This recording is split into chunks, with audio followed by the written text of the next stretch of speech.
जनतेला द्यायचं आहे. अध्यक्ष महाराज, जनता जनार्दनाच्या आशीर्वादाने 4 महिन्यापूर्वी महाराष्ट्रात निवडून आलेल्या शासनाचा हा पहिला अर्थसंकल्प राज्यातील जनतेच्या साक्षीने मांडताना मला अतिशय आनंद होतोय. आणि अध्यक्ष महाराज, हे माझं सौभाग्य आहे की 1 मे 1960 नंतर अशा सभागृहामध्ये अर्थमंत्री म्हणून मी अर्थसंकल्प मांडतोय की अर्थसंकल्प ऐकणाऱ्या स्वतः अध्यक्ष म्हणून हरी साक्षात बसलाय. या विकासाचा रथ चुकीच्या मार्गाने जाऊ नये यासाठी अंकुश ठेवण्यासाठी स्वतः विरोधी पक्ष नेते म्हणून राधाकृष्ण साक्षात इथं बसले आहे. आणि गोरगरीब जनतेच्या आयुष्यामध्ये अंधारातून प्रकाशाकडे नेण्यासाठी स्वतः देवाचा इंद्र देवेंद्र बसला. हे खरं आहे अध्यक्ष महाराज की सर्वांच्या इच्छा आकांक्षा पूर्ण करताना आमच्याकडे असणारा कालावधी अजितदादा अतिशय कमी होता. फक्त 138 दिवस झाले हे राज्य सरकार 31 ऑक्टोबरला 4:30 वाजता आम्ही राज्यकर्ते म्हणून शपथ घेतली.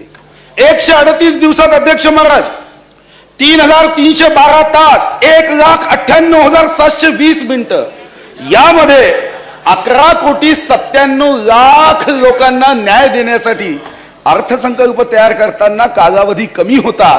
पण मी आपल्या माध्यमातून राज्याच्या तमाम जनतेला धन्यवाद देतो की हा अर्थसंकल्प मांडताना जेव्हा मी सूचना विचारल्या तेव्हा अनेकांनी राज्याच्या हितासाठी पक्षीय अभिनिवेश बाजूला ठेवत आपल्यापैकीही विरोधी बाकावर असणाऱ्या अनेक सदस्यांनी राज्याच्या हितासाठी हे सरकार यशस्वी व्हावं याकरता अतिशय उत्तम सूचना केल्या. काही सूचनाचा अंतर्भाव मी या अर्थसंकल्पात करू शकलो, काही सूचनांचा अंतर्भाव कदाचित पुढच्या वर्षीच्या अर्थसंकल्पामध्ये येईल. अध्यक्ष महाराज, छत्रपती शिवाजी महाराजांच्या विचारावर श्रद्धा ठेवणाऱ्या महाराष्ट्रातील जनतेने मोठ्या विश्वासाने हा बदल घडविला. मला इथे सांगितलंच पाहिजे, इथल्या सुजाण जनतेने हा बदल मुठभर लोकांना मोठे करण्यासाठी घडवला नाही. त्यांना त्यांच्या स्वप्नातला महाराष्ट्र घडवायचा आहे. यासाठी जनतेने आम्हाला सेवेची संधी दिली आहे. जनतेने व्यक्त केलेला विश्वास सार्थ ठरविण्याचा संकल्प आमच्या सरकारने केला असून अर्थमंत्री म्हणून मी आज सादर करीत असलेल्या अर्थसंकल्पात सुद्धा जनतेच्या त्याच आशा आकांक्षा प्रतिबिंबित व्हाव्यात असा प्रयत्न करणार आहे. या राज्यातल्या दीनदुर्बल, शोषित, पीडित, अंध, अपंग, निराधार, दलित, आदिवासी, शेतकरी, शेतमजूर, कष्टकरी, अल्पसंख्याक जनतेला हे राज्य त्यांचे स्वतःचे आहे, हे राज्य त्यांच्या हक्काचे आहे असं वाटावं या दृष्टिकोनातून हा माझा अर्थसंकल्प आहे आणि हा माझं पहिलं पाऊल आहे. हे खरं आहे की अध्यक्ष महाराज, दुसरं वैशिष्ट्य अर्थसंकल्पाचं आहे की 1 मे 1960 नंतर पहिल्यांदा असं होत आहे की अर्थमंत्री चांद्याचा आहे. महाराष्ट्राचं वर्णन चांद्यापासून बांद्यापर्यंत केलं जातं. चांद्याचा अर्थमंत्री आहे आणि राज्यमंत्री बांद्याचा आहे. या चांद्यापासून बांद्यापर्यंत असणारा महाराष्ट्र आणि आजची 11,97,00,000 लोकसंख्या, मी या सभागृहाच्या माध्यमातून राज्याच्या 11,97,00,000 लोकांना आश्वस्त करतो की चांद्यापासून बांद्यापर्यंत असणारा हा महाराष्ट्र सुजगाम सुफगाम करण्यासाठी आपल्या सर्वांची हृदयापासून मदत घेऊन हा राज्य आपल्याला प्रगतीच्या मार्गावर नेण्याचा आमचा संकल्प आहे. हे खरं आहे की शेतकऱ्यांच्या आत्महत्या दुःखाची बाब आणि या अर्थसंकल्पामध्ये म्हणून मी सांगणार आहे, कष्टकरी जनतेची मी महती सांगत आहे. हे बजेट माझे तुमचे या आशीष मागत आहे. मी वचनाचा पक्का एक सांगतो सार, गरिबांच्या उत्थानासाठी हे कटिबद्ध सरकार गरीबों के सम्मान में महाराष्ट्र सरकार मैदान में, हेच आमचं 5 वर्षाचं ध्येय आहे. आज 11 कोटी जनतेचा हा महाराष्ट्र या अर्थसंकल्पाच्या माध्यमातून व्यक्त होणाऱ्या सरकारच्या मनोदयाकडे लक्ष जाऊ नये याची मला कल्पना आहे. वंदनीय राष्ट्रसंत तुकडोजी महाराज यांच्या संकल्पनेतला ग्रामविकास, महामानव डॉक्टर बाबासाहेब आंबेडकरांना अपेक्षित असलेला सामाजिक न्याय, पंडित दीनदयाळ उपाध्याय यांनी मनाशी बाळगलेले अंत्योदयाचे स्वप्न, समाजातल्या माझ्या भगिनींची प्रगती, उच्च शिक्षण घेऊनही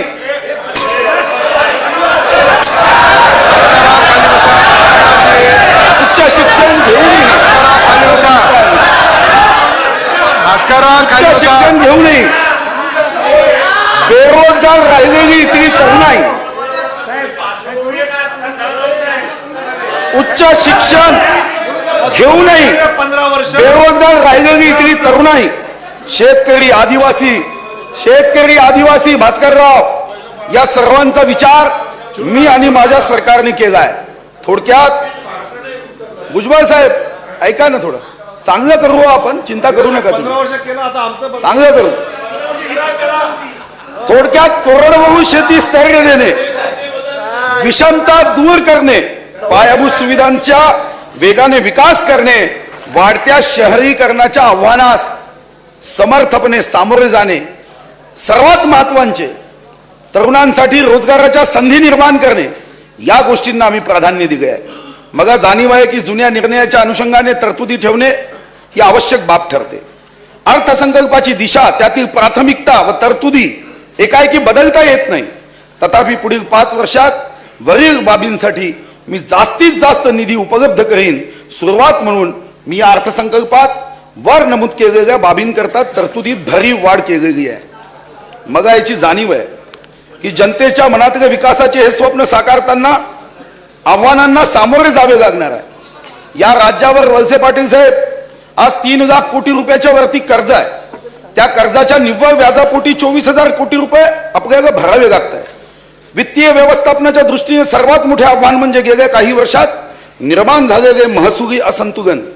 या वर्षी सुद्धा ही महसुली तूट 13,883 कोटी रुपयापर्यंत पोहोचली आहे वळसे पाटील साहेब. याला कारण 4,000 कोटी आपण कृषी क्षेत्राला दिले आणि वीज उद्योगासाठी 6,000 कोटी मागच्या आपल्या एस्टिमेटेड बजेटमध्ये हे आकडे नव्हते. पण मी कोणाला दोष देऊन भविष्यात या राज्याला पुढे नेण्याचा माझ्या मनात विचार नाही. आम्ही हा निर्णय केलाय की कुछ नहीं होगा अंधेरे को बुरा कहने से, भुजबळ साहेब, कुछ नहीं होगा अंधेरे को बुरा कहने से, अपने हिस्से का दिया खुद जगाना होगा, अपने हिस्से का दिया खुद जगाना होगा. जर आपण कर्जे चालू खर्चासाठी वापरत असू, विजयराव शेवटी एका वाराने दुसऱ्या वारावर वार करायचा नाही. जर आपण कर्जे चालू खर्चासाठी वापरत असू तर ते आपण भावी पिढीवर लादलेली अन्यायी बोजा होईल याची मला जाणीव आहे. महसुली संतुलन साधण्यासाठी ठोस पावले मी नक्कीच उचलेन. आपल्या भावी पिढीसाठी भांडवली मत्ता निर्माण करावी याची आहे. मला ही पण जाणीव आहे की सरकारी लेख्यात रकमांची भांडवली खर्च म्हणून 2 झाली तरी त्यातून उत्पादक मत्ता निर्माण होतेच असं नाही. जयंतराव आपल्या भाषणातलं वाक्य आहे. भांडवली खर्च अधिक परिणामकारक व्हावा यासाठी मी कठोर उपाययोजना करणार आहे, हेही आपलंच वाक्य आहे. विकासासाठीची साधने आणि संपत्ती मर्यादित आहे. यातून मार्ग काढीत विकासाचा पल्ला गाठणे कठीण असले तरी छत्रपती शिवरायाच्या आशीर्वादाने या आव्हानाशी लढत विकासाच्या मार्गावर महाराष्ट्राला गतीने नेण्याचा आमचा संकल्प आहे. या राज्यात आज उपलब्ध असलेल्या साधन संपत्तीची मर्यादा लक्षात घेता त्यात नाविन्यपूर्ण वाढ करण्यासाठी काही पर्याय आणि उपाय अंमलात आणण्याचा मी निर्णय घेतला आहे. हे करत असताना मी अपारंपरिक माध्यमातून जसे की जमिनीच्या वापरातील बदल, अतिरिक्त चटई क्षेत्र निर्देशांक इत्यादीसाठी प्रचलित बाजारभावाच्या आधारे प्रीमियम फी आकारून अतिरिक्त निधी प्राप्त करण्याचा प्रयत्न केला आहे. या उपाययोजनांचा बोजा सर्वसामान्य नागरिक व करदात्यावर पडणार नाही याचीही मी काळजी घेतली आहे. गेल्या वर्षीच्या अर्थसंकल्पाचा विचार केला तर आपल्याला असे लक्षात येईल की योजना जरी 51,222 कोटी 54 लाख रुपयांची तयार झाली मागच्या वर्षी अध्यक्ष महाराज, पण प्रत्यक्ष त्याप्रमाणे महाराष्ट्राच्या विकासासाठी निधी उपलब्ध होऊ शकला नाही. आज रुपये 54,999 कोटीची योजना मांडताना त्यातील पैन पै उपलब्ध करून देण्याचा माझा प्रयत्न असेल. उपलब्ध झालेल्या प्रत्येक पैशाचा विनियोग आम्ही जनतेच्या पैशाचे विश्वस्त आहोत या भावनेतून केला जाईल. म्हणून आजचा हा अर्थसंकल्प खर्चावर आधारित नसेल, लक्ष्यावर आधारित असेल. एक्सपेंडिचर बेस नाही, आउटपुट. खर्च केल्यावर त्यातून काय निष्पन्न होतं यावर आम्ही लक्ष केंद्रित करणार आहोत. यासाठी ज्या माध्यमातून योजनांसाठी शासनातर्फे वित्त पुरवठा केला जातो त्या योजनांवर योग्य देखरेख करण्यासाठी पहिला निर्णय आम्ही केला की एव्हिडन्स बेस्ड फोटोग्राफीद्वारे मंत्रालयातून नियंत्रण कक्ष करायचा आणि मंत्रालयीन स्तरावर स्वतंत्र नियंत्रण कक्षातून या राज्याच्या कोणत्याही विभागामध्ये होणाऱ्या खर्चावर नियंत्रण ठेवून त्यामध्ये कुठल्याही पद्धतीचा घोटाळा होता कामा नये या दृष्टिकोनातून आम्ही एव्हिडन्स बेस्ड फोटोग्राफीवर मॉनिटरिंग कक्ष चव्हाण साहेब करण्याचा निर्णय केला आहे की ज्या माध्यमातून एक साधा पूल जरी तयार होत असेल तर ज्युनियर इंजिनियर जेव्हा मिक्सिंग होतं तेव्हा उभा आहे की नाही हे आमच्या लक्षात येईल. आणि म्हणून एक विश्वास राधाकृष्ण पाटील साहेब तुम्ही ठेवा, विरोधी पक्ष नेते आहात, तुम्ही चांगले व्यक्ती आहात, हे आमच्यामध्ये एक विश्वास आहे आणि हा विश्वास महाराष्ट्राच्या सर्वांगीण विकासासाठी आम्ही पूर्ण शक्तीने लढण्याचा आमचा हा आत्मविश्वास आहे. महाराष्ट्राच्या सर्वांगीण विकासाचा संकल्प करताना मात्र मी आपल्या सर्व सदस्यांना विनंती करणार आहे की लोकांचा हा आशा आकांक्षाचा अश्वमेध पुढे नेताना टीम महाराष्ट्र म्हणून तुम्हाला मग काम करावं लागणार आहे. माझ्यासमोर कोण विरोधी पक्षाचा आहे, कोण कोणत्या पक्षाचा, हा महत्वाचा भाग नाहीये. या सत्ताधारी विरोधी पक्षाचे सदस्य, शासकीय अधिकारी, कर्मचारी, शेतकरी, व्यापारी, उद्योजक या सर्व घटकांचा समावेश राहणार आहे. महाराष्ट्राच्या विकासाचा विचार करताना कोणताही राजकीय अभिनिवेश आम्ही बाळगणार नाही आणि मला विश्वास आहे की आम्ही जर सर्वांनी एकत्र येऊन 11,97,00,000 लोकांच्या हिताचा विकासाचा विचार केला तर त्या शायरने जसं म्हटलं आहे, हौसले बुलंद है हमारे दोस्तों, मेहनत के फल मिलेंगे जरूर, अभी तो नापी है मुट्ठी भर जमीन, अभी तो छुएंगे आसमां जरूर. तर आम्ही एक राहिलो हे राज्य या देशामधलं क्रमांक 1चं राज्य होऊ शकेल. राज्याच्या उत्पन्नाचे नवीन स्तोत्र सुचविणाऱ्या, वळसे पाटील साहेब हे तुमच्यासाठी महत्वाचं आहे, राज्याच्या उत्पन्नाचे नवीन स्तोत्र सुचविणाऱ्या त्याचप्रमाणे राज्याच्या खर्चामध्ये बचतीच्या अभिनव उपाययोजना सुचविणाऱ्या कल्पक शासकीय अधिकारी, कर्मचारी यांना प्रोत्साहन देणारी एक नाविन्यपूर्ण योजना आम्ही सुरू करणार आहोत की ज्या माध्यमातून प्रत्येकाला राज्याच्या हितासाठी काटकसर करावी आणि त्यासाठी सूचना कराव्यात असं वाटलं पाहिजे. चांगले अधिकारी असेल तर प्रोत्साहन आणि वाईट वागणाऱ्यांना शिक्षा, हे पुढच्या 5 वर्षाचं आम्ही एक संतुलन आणि सूत्र हाती घेण्याचा निर्णय केला आहे. राज्यात मागील काही वर्षात शेतकऱ्यांच्या आत्महत्येचे प्रमाण लक्षणीय राहिले आहे आणि हा आमच्यासाठी चिंता आणि चिंतनाचा विषय, तुमच्यासाठी चिंता आणि चिंतनाचा विषय. या कृषी प्रधान देशात शेतकऱ्यांच्या आत्महत्या ही निश्चितच मनाला वेदना देणारी बाब आहे, सर्वांसाठी वेदना देणारी बाब आहे.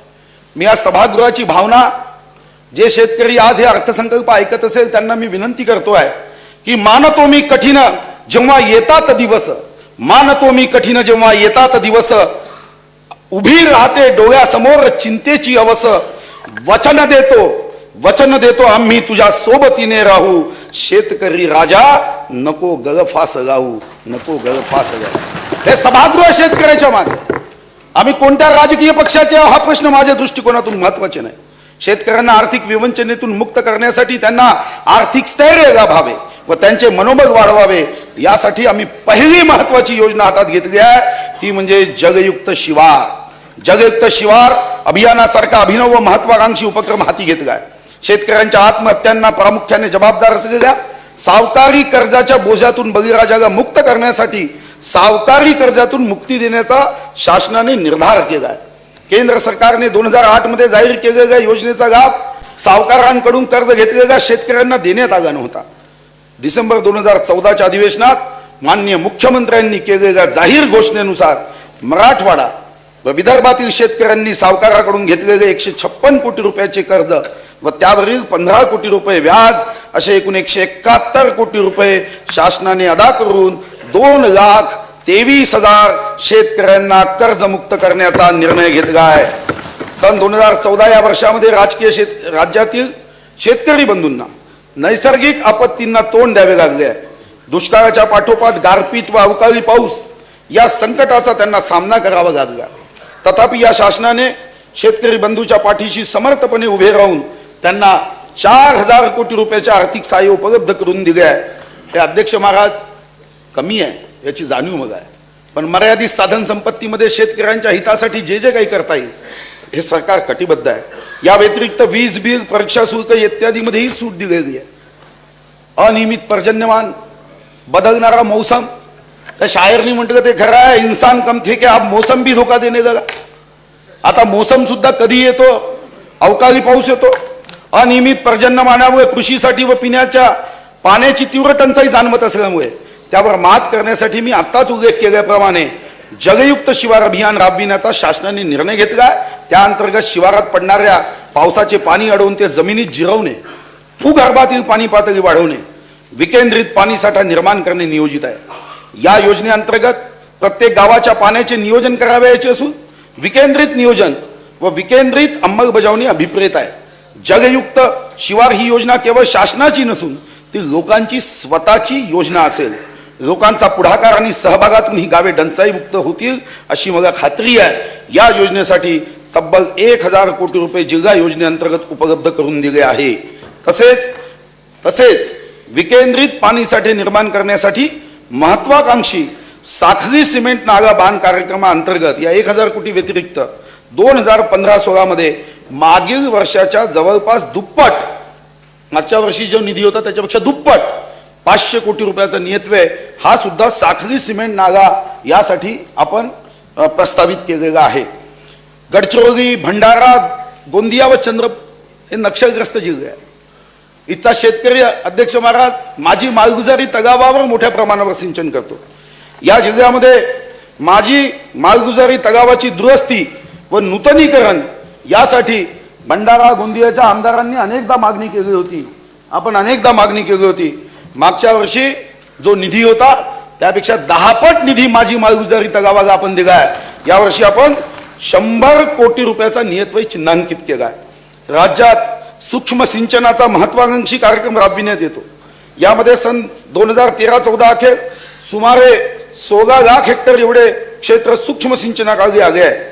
या योजनेसाठी सन 2015-16 मध्ये मागील वर्षीच्या तुलनेत अध्यक्ष महाराज आपण जवळपास 25 ते 30 पट वाढ केली. मागच्या वर्षी सूक्ष्म सिंचनासाठी 12,50,00,000 होते. यावर्षी आपण 330 कोटी रुपये दिले आहेत.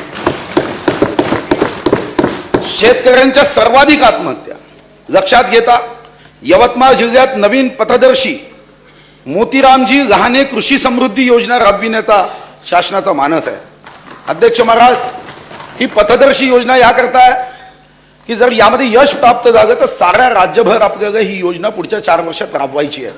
पण ही राबवताना त्यामध्ये असणाऱ्या अडचणी, त्यामध्ये असणारे दोष, त्रुट्या हे समजून घ्याव्यात म्हणून सर्वाधिक आत्महत्या असणारा यवतमाळ जिल्हा आपण निवडला आहे. आणि यामध्ये मोतीरामजी लहाने कृषी समृद्धी योजना यामध्ये कृषी क्षेत्रामधल्या इतर योजनेचं एकत्रीकरण होईलच, पण कृषी यांत्रिकीकरण ज्यामध्ये काही क्लस्टर तयार करू, काही गट तयार करू आणि तिथच्या शेतकऱ्यांना, अल्पभूधारक शेतकऱ्यांना, तिथं असणाऱ्या शेतकऱ्यांना यांत्रिकी शेतीसाठी ते स्वतःच्या आर्थिक शक्तीच्या आधारावर यांत्रिकी शेती करू शकत नाही, त्यांना सरकारतर्फे संपूर्ण अनुदानामध्ये योजना देऊन यामध्ये आपण स्वतंत्रपणे याच्या योजनेचा तपशील मी जाहीर करेन. पण आता यावर्षी 2015-16 मध्ये नियोजन विभागांतर्गत अवितरित नियतव्ययापैकी 50 कोटी रुपये नियतव्यय मी चिन्हांकित केला आहे आणि आवश्यक तो निधी आपण निश्चितपणे यांत्रिकीकरणासाठी खर्च करू. कृषी पंपाचे ऊर्जीकरण, विकेंद्रित पाणीसाठे निर्माण करण्यासोबतच कृषी पंपाचे ऊर्जीकरण सुद्धा महत्वाचे ठरत आहे. सध्या जिल्ह्यात कृषी पंपाच्या दर 1000 हेक्टरी संख्येत मोठी तफावत आहे. विशेषतः कोरडवाहू असलेल्या जिल्ह्यामध्ये हे प्रमाण अल्प आहे. राज्यात विभागातील विषमतेचे हे प्रमुख कारण आहे. येत्या 2 वर्षात ही विषमता दूर करण्याची योजना आहे. अध्यक्ष महाराज हा आमचा महत्वाचा कार्यक्रम आहे. 2 वर्षामध्ये आम्ही ही विषमता दूर करण्याची योजना आहे.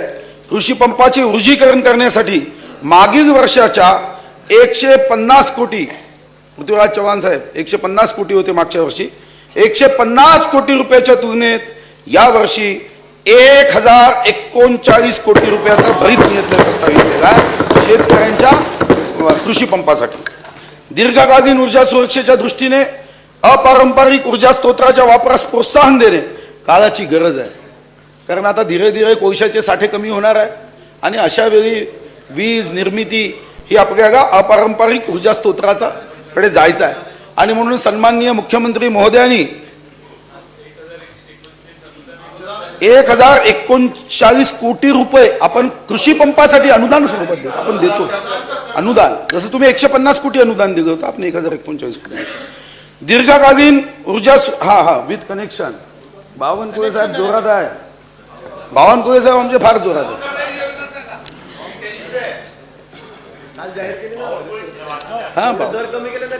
दीर्घकालीन ऊर्जा सुरक्षेच्या दृष्टीने माननीय मुख्यमंत्री महोदयांनी अध्यक्ष महाराज एक महत्वाचा कार्यक्रम घोषित केला आहे. पण तिथेही आम्ही त्या कार्यक्रमाला पहिल्यांदा पथदर्शी करून त्याचा अनुभव आम्ही घेतोय आणि त्यामध्ये केंद्र सरकारच्या योजनेअंतर्गत 7,540 सौर कृषी पंप बसविण्याचा पथदर्शी प्रकल्प हाती घेतला आहे. या योजनेमुळे शेतकऱ्यांना अधिक आश्वासित वीज पुरवठा मिळेल अशी अपेक्षा आहे. आणि यामध्ये नंतर मग मोठा कार्यक्रम हातात घेऊ. राज्यात सन 2008 पासून महात्मा गांधी राष्ट्रीय ग्रामीण रोजगार हमी योजनेअंतर्गत जलसंधारण व जलसंवर्धन इत्यादी कामे सुरू आहेत. तसेच राज्य रोजगार हमी योजनेअंतर्गत जवाहर धडक सिंचन विहिरी फलोत्पादन कार्यक्रम राबविण्यात येत आहे. याद्वारे ग्रामीण क्षेत्रातील अकुशल काम करू इच्छिणाऱ्या प्रौढ व्यक्तींना रोजगार देण्यात येत आहे. राज्य रोजगार हमी योजनेअंतर्गत क वर्ग नगर परिषदामध्ये सुद्धा काम अनुज्ञेय आहेत. राज्य रोजगार हमी योजनेसाठी सन 2015-16 मध्ये 700 कोटी रुपये तर महात्मा गांधी राष्ट्रीय ग्रामीण रोजगार हमी योजनेसाठी केंद्र हिस्स्यापोटी 1,948 कोटी 80 लाख रुपये नियतव्यय प्रस्तावित आहे. कृषी विकासाच्या योजनेसाठी कृषी व संलग्न क्षेत्रात सुधारणा करण्यासाठी कृषी क्षेत्राचा वार्षिक वृद्धी दर 4% वाढविणे आवश्यक आहे. अध्यक्ष महाराज, अजितदादा, आपण शेतकरी म्हणूनच आहात. कृषी विकास दर हा तुमच्या माझ्यासाठी चिंतेची बाब आहे. यावर्षी आपण निगेटिव्ह मध्ये आहोत आणि हा सर्वांसाठी चिंतेचा विषय आहे. या क्षेत्राचा वार्षिक वृद्धी दर 4% करणे हे आव्हान आहे. हा राष्ट्रीय कृषी विकास योजनेचा प्रमुख उद्देश आहे. मी या योजनेसाठी एकूण 336 कोटी रुपये नियतव्यय प्रस्तावित करीत आहे. तसेच राष्ट्रीय अन्न सुरक्षा अभियान, कृषी विस्तार तंत्रज्ञान अभियान, फलोत्पादन विकास अभियान या 3 योजनेसाठी 2015-16 करता 257 कोटी रुपये इतका नियतव्यय प्रस्तावित करीत आहे. आणि एक महत्वाचा निर्णय मी घोषित करतोय. त्याच्यामध्ये काही अडचणीमुळे पूर्ण विस्तृत योजना मला आणता आली नाही. पण अध्यक्ष महाराज, माननीय मुख्यमंत्री महोदय, माननीय नाशिकचे पालकमंत्री श्री गिरीश महाजनजी, माननीय खडसेजी यांनी एक गोष्ट लक्षात आणून दिली की 4-4.5 वर्षापासून मोठ्या प्रमाणावर द्राक्ष बागायतीचं नुकसान होते आहे आणि गारपिटीमध्ये आपण पैसे देतो. आणि या दृष्टिकोनातून द्राक्ष शेतीस गारपिटीपासून संरक्षणासाठी विशेष प्रकारचं एक शेडनेट शेतकऱ्यांना खरेदी करण्यासाठी सहाय्य उपलब्ध करून देण्याची योजना भुजबळ साहेब कमीत कमी आता जरा थोडं आणि हे करू आपण. आता दिलं पुन्हा विसरणार असं होणार नाही.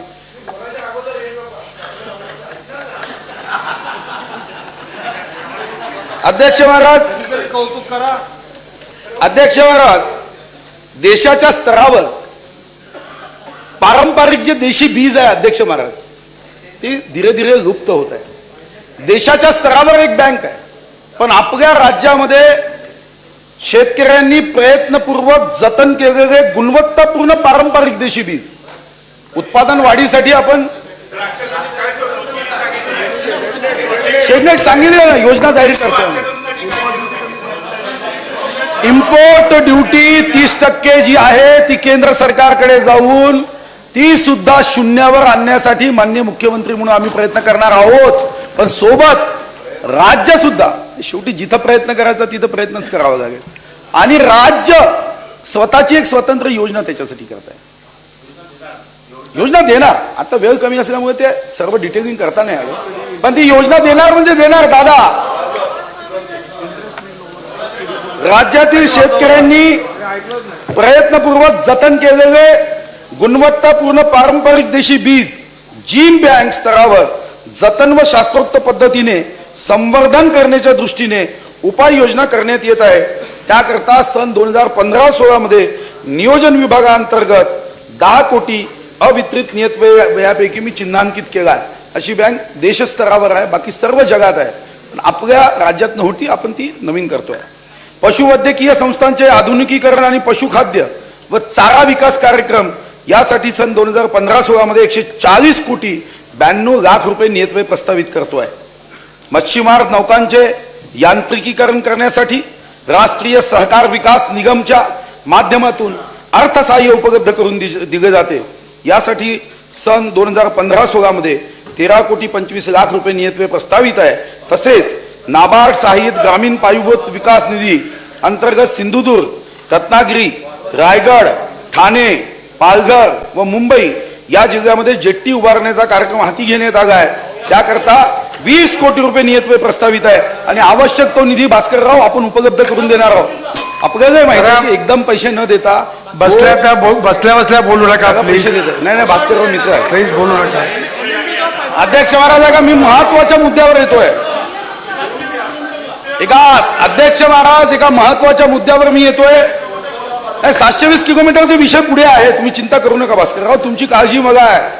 माझं लक्ष भास्करराव एकच आहे की असे अर्थसंकल्प मांडायचे की भास्करराव तिकडे नव्हे इकडे पुढे दिसतील, असेच अर्थसंकल्प भविष्यात मांडणार आहे. आता मुद्दे झाले की ते 99 मुद्दे, अजून 88च्या वरती मुद्दे, चिंता करू नका. आता तर 11 झाले.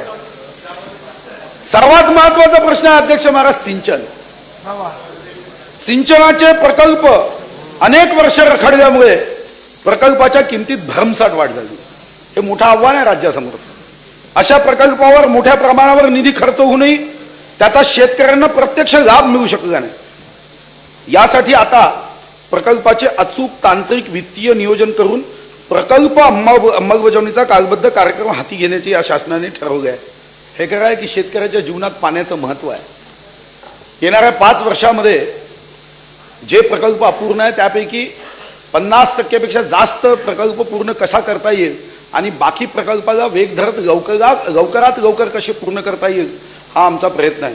आमचे मित्र सन्माननीय गिरीश महाजनच्या हे कर्णधार आहेत त्या खात्याचे, आणि हे खरं आहे की शेतकऱ्यांच्या जीवनात पाण्याचं महत्व आहे.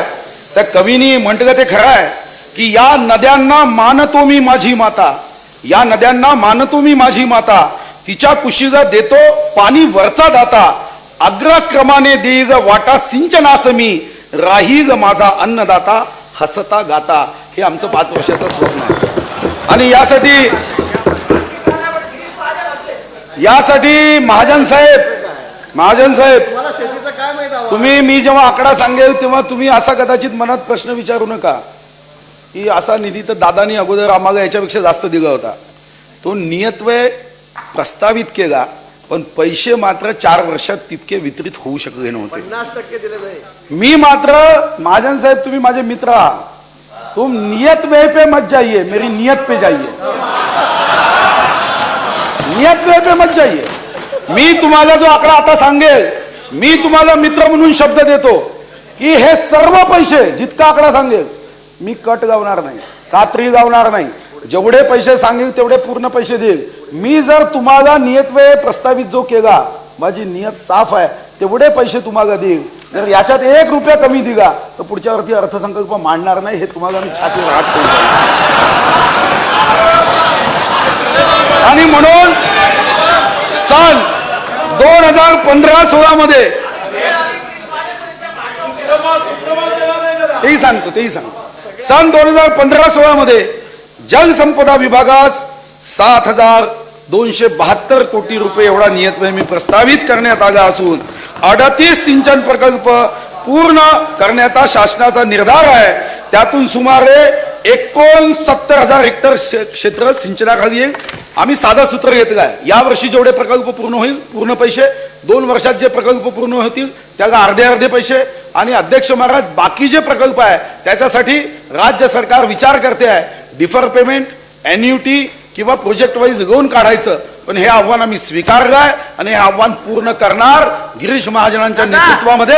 हा आमचा अध्यक्ष महाराज आपल्या माध्यमातून महाराष्ट्र जनतेला शब्द आहे.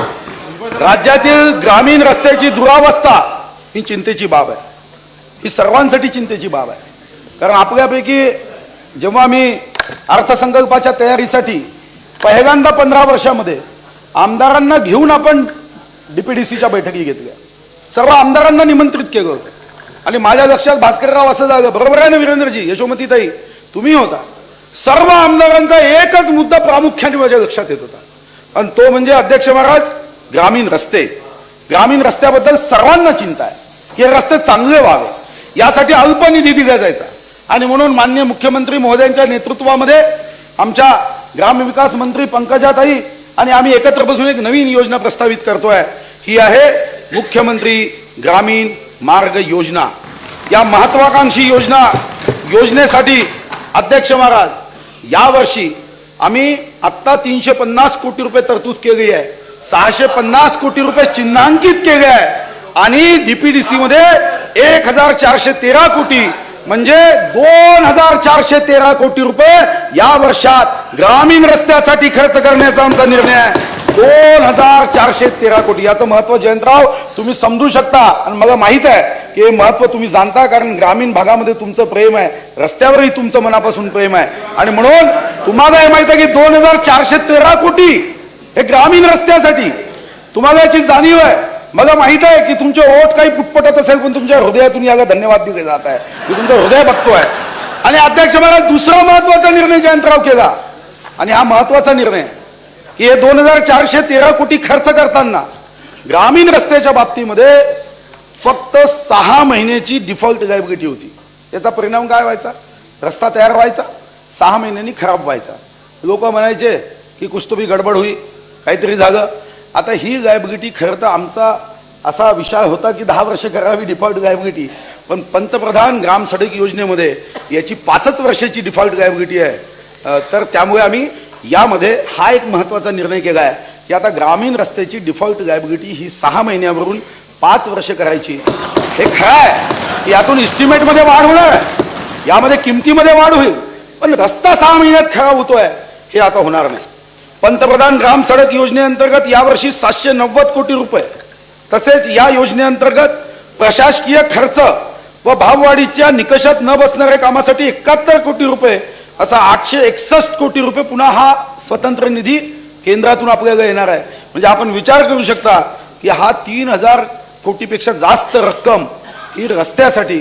तुम्ही चिंता करून मी हिशोब देईल पुढच्या वेळी. बजेटच्या आदल्या दिवशी काय केलं त्याचं पुन्हा एक स्वतंत्र करेन, तुम्ही चिंता करू नका शशिकांत जी. बस अब एक ही है, रास्ता तो हम बना रहे हैं, इस रास्ते से इधर आने का सोचो, अब रास्ते की चिंता मत करो.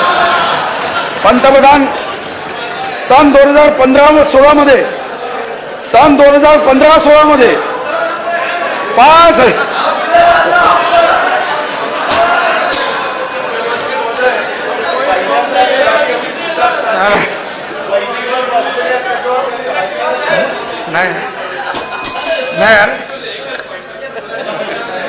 पहिला अर्थसंकल्प सन्माननीय मंत्री महोदय मांडतायत, अतिशय उत्साहानं मांडतायत आणि सभागृहाचं फार लक्ष आहे आणि ते सांगतायत गाडी एकदम सुसाट चालू आहे.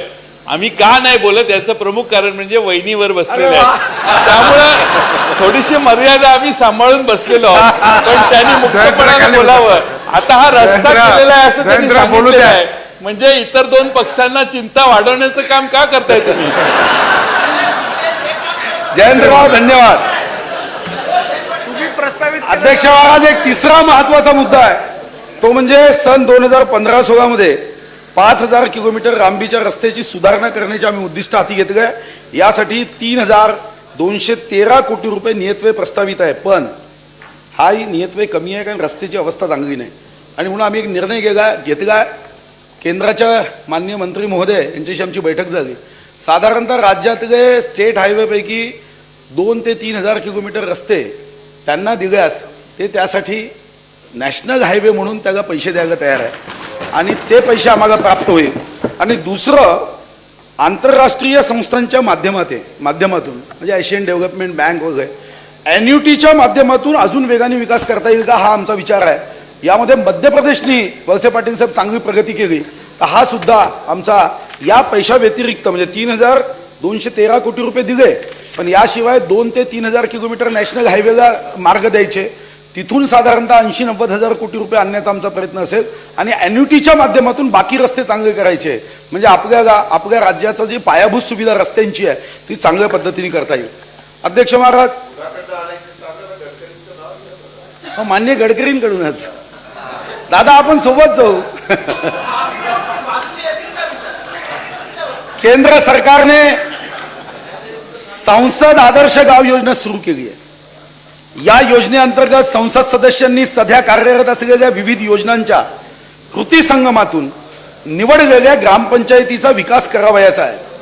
या योजनेला मिळालेला सकारात्मक व उत्साहवर्धक प्रतिसाद विचारात घेऊन शासनाने या योजनेच्या धर्तीवर आमदार आदर्श गाव योजना सुरू करण्याचे ठरविले आहे.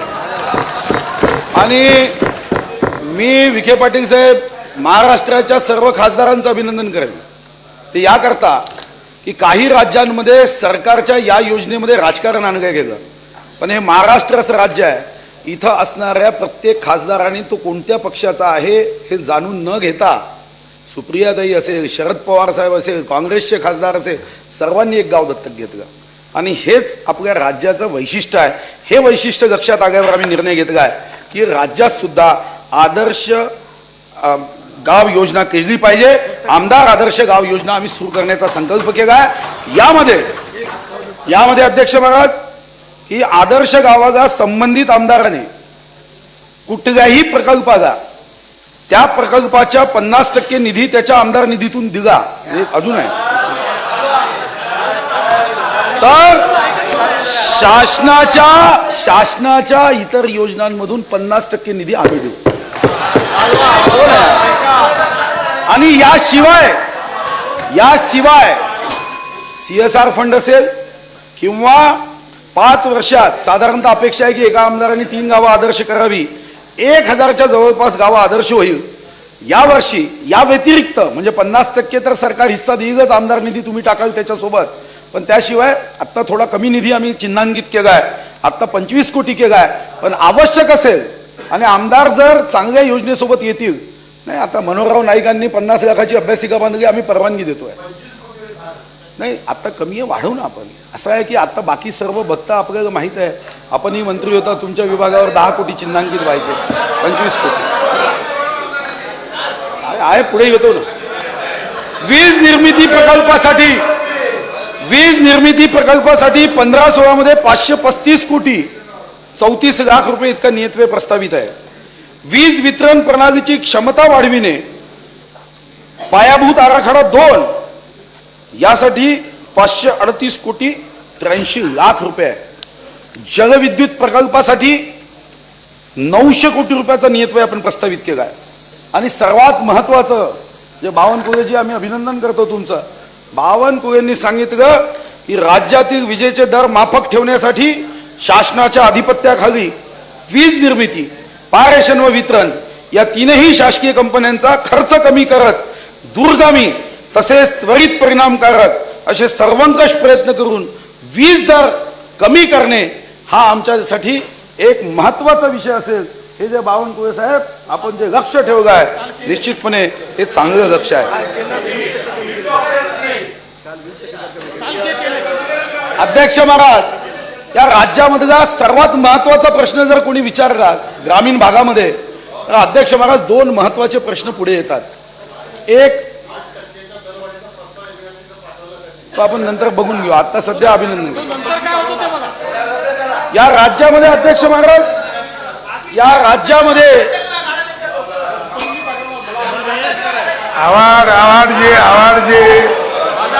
आवाड साहेब जरा बोलू नका. या राज्यामध्ये महत्वाचा प्रश्न काय, जेव्हा ग्रामीण आमदार गावात जातो तर महत्वाचा राज्यातला प्रश्न येतो ते म्हणजे ग्रामीण भागामधला एखादा व्यक्ती येतो, तो म्हणतो माझं BPL मध्ये नाव नाही, कोणी सांगतो माझं BPL मध्ये नाव आहे पण मला घरकुल योजना मिळत नाही. ग्रामीण आमदार जेव्हा गावागावात जातो तेव्हा लोक घरकुलासाठी चक्कर मारतात, आपले हात पकडतात. याचं कारण जेव्हा आम्ही शोधण्याचा प्रयत्न केला की का घरकुल दिला जात नाही, केंद्रामध्ये इतक्या योजना जाहीर होतात, केंद्रामध्ये सांगितलं जातं, मग आमच्या लक्षामध्ये महत्वाचा विषय आला की ते म्हणजे या राज्यामध्ये अनुसूचित जाती, जमाती, अल्पसंख्याक, OBC सर्वसाधारण असे अतिशय बीपीएलच्या यादीत नाव आहे, पण त्यांना स्वतःची जागा नसल्याने 2,17,000 परिवार असे आहेत की ज्यांना घरकुलाचा लाभ प्राप्त होऊ शकत नाही. 2,17,000. आणि अध्यक्ष महाराज ते तुमच्या यादीमध्ये आहे, त्यांचा हक्क आहे. पण अध्यक्ष महाराज, भारत माता माझी आई डोकं ठेवायला जागा नाही, त्यांच्याकडे स्वतःच्या हक्काची जागा नाही. आणि म्हणून अध्यक्ष महाराज, या 2,17,000 ज्यांच्याकडे जागा नाही त्यांच्यासाठी मी पंडित दीनदयाळ उपाध्याय घरकुल जागा खरेदी अर्थसहाय्य योजना ही मी घोषित करतोय. आणि यावर्षी प्रत्येक लाभार्थ्याला 50,000 रुपयापर्यंत, 50,000 रुपये ग्रामीण भागात जागेसाठी 50,000 रुपये हे त्याला राज्य सरकारच्या वतीने दिलं जाईल. आणि यासाठी 200 कोटी रुपये भरीव तरतूद केली आहे. 200 कोटी रुपये. आणि याशिवाय आवश्यक तेव्हा, कारण आमचा केंद्रबिंदू गरीब व्यक्ती आहे, घर बांधायला पैसे लागले, अध्यक्ष महाराज राज्य सरकारच्या माध्यमातून या योजनेमध्ये निधी अपुरा पडू देणार नाही. आपापल्या मतदारसंघामध्ये आपण सर्वजण, हे पुण्याचं काम आहे, पुढे येतो ना अध्यक्ष महाराज. आता दुसरा निर्णय आम्ही केला आहे, सर्वांसाठी घरे तो आपणही करत होता. इंदिरा आवास योजना, रमाई आवास योजना, तसेच सबरी आदिवासी घरकुल योजना या अंतर्गत यावर्षी, म्हणजे हे तर जमीन देऊ, यावर्षी 1,00,000 घरे बांधण्याचे शासनाचे लक्ष आहे. पण हे लक्ष कसे आहे की अध्यक्ष महाराज, नवीन तंत्रज्ञानाचा उपयोग करून स्वच्छतागृहासहित उत्तम प्रतीची घरे बांधण्याचा शासनाचा मानस आहे. 884 कोटी 46 लाख इतका नियतव्यय आपण उपलब्ध करून दिला आहे.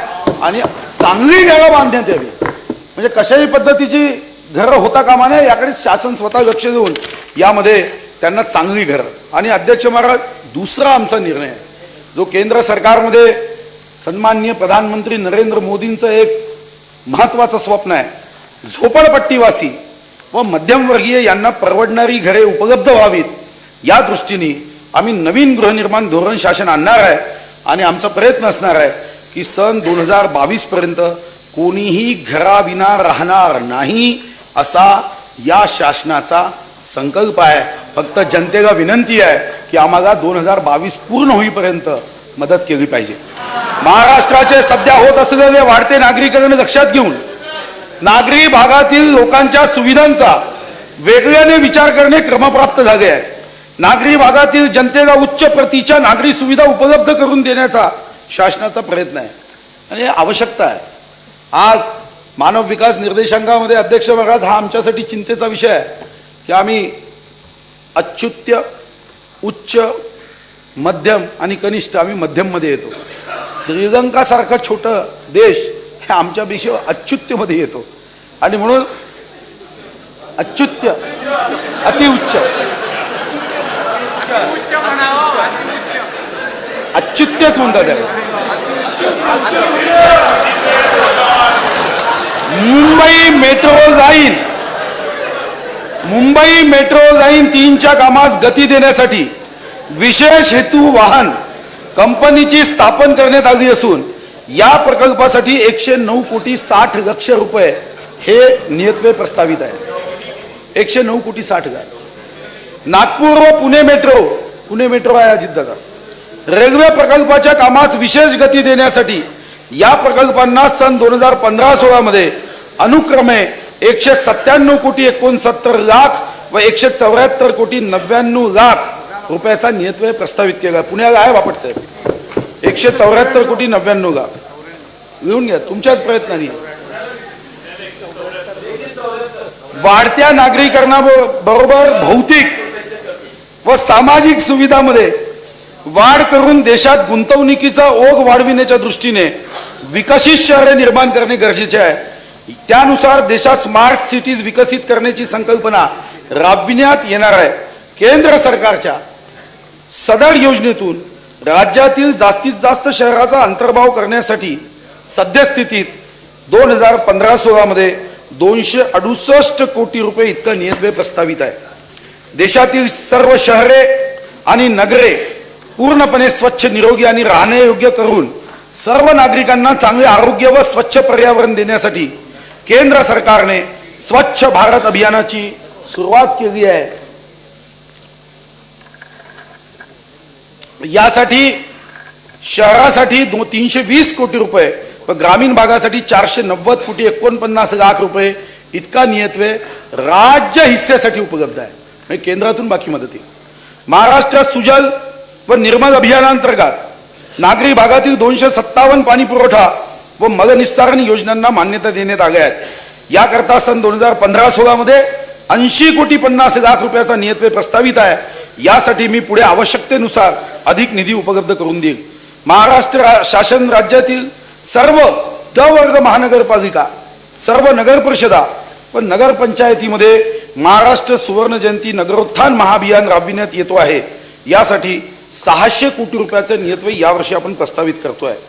एक महत्वाचा उपक्रम आम्ही हाती घेतला की राज्याच्या सर्वसामान्य जनतेचे वाहतुकीचे साधन असलेल्या बस गाड्यांची व बस स्थानकांची दुरावस्था लक्षात घेता अध्यक्ष महाराज या 5 वर्षामध्ये या राज्यातील सर्व जिल्हास्तरीय, विभागस्तरीय बस स्थानकाचं नूतनीकरण करून त्याला चांगल्या पद्धतीने लोकांच्या सेवेत रुजू करण्याचा आमचा संकल्प आहे. आणि यासाठी पहिल्या वर्षी नाशिक, मुंबई, पुणे, औरंगाबाद, अमरावती व नागपूर या बसस्थानकाच्या नूतनीकरणाचं काम आम्ही हाती घेतलं आहे. ते आपण पीपीपी मध्ये होते, आपण हे अपघातून करतोय. यासाठी आणि काही नवीन बस खरेदी करण्यासाठी आता या वर्षी आपण 125 कोटी रुपयाचा नियतव्यय राखून ठेवला आहे आणि 125 कोटी सोबत 16 कोटी 40 लाख प्रस्तावित केला आहे. असा साधारणतः 141.40 कोटी बस खरेदी आणि या 6 ठिकाणच्या बस स्टँडचं नूतनीकरण करणे यासाठी आणि मग दरवर्षी जिल्हा स्तरावर आपण नूतनीकरणाचा 5 वर्षाचा कार्यक्रम हाती घेतोय. हे करत असताना ते करू ना, ते न सांगता केलं पाहिजे विजय भाऊ. पर्यावरण रक्षणाच्या दृष्टीने परिवहन सेवेकरता जैविक इंधन वापरण्यासाठी महापालिकांना प्रोत्साहन देण्याचाही संकल्प आहे. तसेच विद्यार्थ्यांना शाळेत ने आण करण्याकरता महिला चालक असलेल्या ई टॅक्सींना प्रोत्साहन देण्याची योजना प्रस्तावित आहे की ज्यामध्ये या 6 शहरामध्ये महिलांना आर्थिक अनुदान, विशेष सहाय्य देऊन त्या ठिकाणच्या विद्यार्थ्यांना शाळेत ने आण करण्यासाठी आपल्याला ई रिक्षा किंवा आपण ग्रीन रिक्षा देण्याचा आमचा संकल्प आहे. महाराष्ट्रातील रेल्वे प्रकल्पांना गती देण्यासाठी राज्य शासन व रेल्वे मंत्रालय यांच्या समभागातून एक विशेष उपयोजिता वाहन स्थापनेचा शासनाने तत्वतः निर्णय घेतलेला आहे. बांधकामाधीन रेल्वे प्रकल्पासाठी 68 कोटी 60 लाख रुपये इतका नियतव्यय ठेवला आहे. आणि अध्यक्ष महाराज, रेल्वे मंत्रालयाशी याबद्दल चर्चा चालू आहे की राज्याचे रेल्वे प्रकल्प वेगाने कसे पूर्ण करता येईल.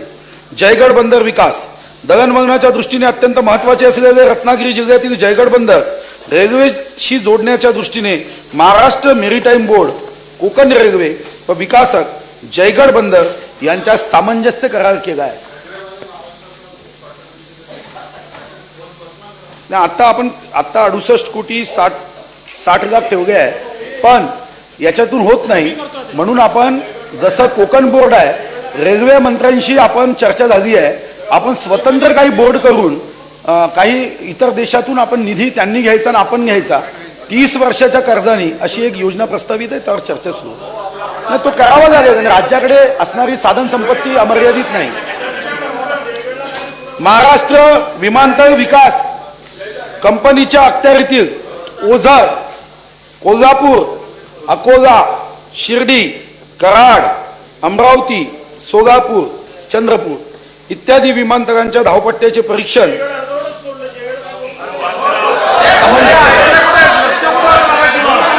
विमानतळाच्या विकासासाठी 91 कोटी रुपयाची तरतूद केली. औद्योगिक क्षेत्रातील महाराष्ट्राचे अग्रणी स्थान कायम राहावे व राज्याची आर्थिक प्रगती व्हावी या दृष्टीने महत्त्वपूर्ण पाऊल म्हणून मेक इन महाराष्ट्र हा नाविन्यपूर्ण उपक्रम शासनाने सुरू केला आहे। राज्यात गुंतवणूक करण्यास इच्छुक असलेल्या गुंतवणूकदारांना उद्योग सुरू करण्यास सर्वसाधारणपणे आवश्यक असलेले परवाने मिळवण्यासाठी कार्यपद्धती सहज साध्य व सुलभ होणार आहे। तसेच यासाठीच्या विविध प्रक्रियांसाठी लागणारा कालावधी कमी होणार आहे। यंत्रावर आपण कालावधी कमी करतो। मियान प्रकल्पाकरता यावर्षी 200 कोटी रुपये नियतव्यय प्रस्तावित आहे। 25 विशाल प्रकल्पांना मान्यता देण्यात आली असून यामध्ये 13,988 व्यक्तींना रोजगाराची संधी अपेक्षित आहे। 13,166 कोटी एवढी गुंतवणूक ही अपेक्षित आहे। पण उद्योग क्षेत्राला प्रोत्साहन देण्यासाठी 3,150 कोटी रुपये तरतूद प्रस्तावित करण्यात आली आहे। राज्यातील औद्योगिकदृष्ट्या अविकसित क्षेत्राच्या विकासासाठी चालना मिळण्यासाठी औद्योगिक समूह विकास योजना सुरू करण्यात आली असून यामध्ये सद्यस्थितीमध्ये 26 कोटी 50 लाख रुपये इतका नियतव्यय प्रस्तावित आहे। वस्त्रोद्योग धोरणाअंतर्गत राज्यातील 5 वस्त्रोद्योग प्रकल्पांना दीर्घ मुदतीच्या कर्जावर 5 ते 60% व्याज सवलत देण्यासाठी 15-16 मध्ये 59 कोटी 66 लाख रुपये नियतव्यय प्रस्तावित आहे।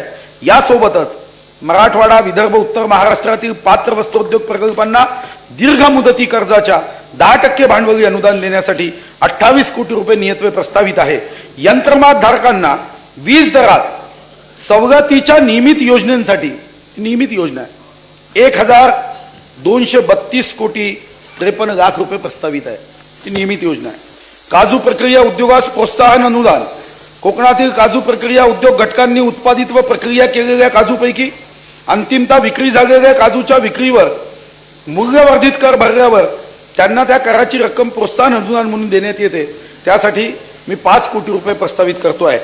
घरेलू कामगारांसाठी विविध कल्याणकारी योजना राबविण्यासाठी महाराष्ट्र घरेलू कामगार मंडळ गठीत करण्यात आले आहे। यासाठी 20 कोटी रुपये नियतव्यय प्रस्तावित आहे। नाशिक त्र्यंबकेश्वर येथे सन 2015-16 मध्ये सिंहस्थ कुंभमेळा सुरू होणार आहे। गोदावरी नदी काठावर घाट बांधणे, पोच रस्ते, तात्पुरती निवासस्थाने इत्यादी कामे असलेल्या 2,378 कोटी 73 लाख रुपयाच्या आराखड्यास मंजुरी दिली आहे। यातील बहुतांशी कामे पूर्णत्वाच्या टप्प्यावर असून उर्वरित कामे त्वरित पूर्ण व्हावे या दृष्टिकोनातून नियोजन करण्यात आले आहे। राज्यातील हाजी अली दर्गा मुंबई, ताजुद्दीन बाबा दर्गा नागपूर, तसेच वळसे पाटील साहेब श्री भीमाशंकर जिल्हा पुणे आपण अध्यक्ष आहात, श्री त्र्यंबकेश्वर जिल्हा नाशिक, श्री पर्री वैजनाथ पंकजाताई जिल्हा बीड, औंढा नागनाथ जिल्हा हिंगोली, श्री घृष्णेश्वर जिल्हा औरंगाबाद हे 5 ज्योतिर्लिंगे आणि जेजुरी आहे का शिवतारेजी जेजुरी जिल्हा पुणे, करवीर वासिनी श्री महालक्ष्मी देवस्थान, श्री क्षेत्र माहूरगड जिल्हा नांदेड, चव्हाण वहिनी सांगून दे साहेबांना, श्री क्षेत्र माहूरगड जिल्हा नांदेड, श्री क्षेत्र अक्कलकोट जिल्हा सोलापूर, श्री शनी शिंगणापूर जिल्हा अहमदनगर, श्री महालक्ष्मी जगदंबा मंदिर कोराडी जिल्हा नागपूर। आता कनेक्शन एखादं कमी दरात द्या बाबा। श्री क्षेत्र नीरा नरसिंगपूरजी जिल्हा पुणे। या तीर्थक्षेत्र विकासासाठी नियमित नियतव्यय आहेच, नियमित नियतव्यय तर राखून ठेवलाच आहे, पण याशिवाय अवितरित नियतव्ययापैकी 125 कोटीचा जास्तीचा निधी आम्ही या कामासाठी उपलब्ध करून देतोय। भारतरत्न नाही, त्याला स्पेशल योजना आहे, स्पेशल योजना, स्पेशल योजना आहे। पांडुरंग हरी तिथं कुठं आहे? जिथं हरी बसले तिथं पांडुरंगाची अडचण येणार नाही।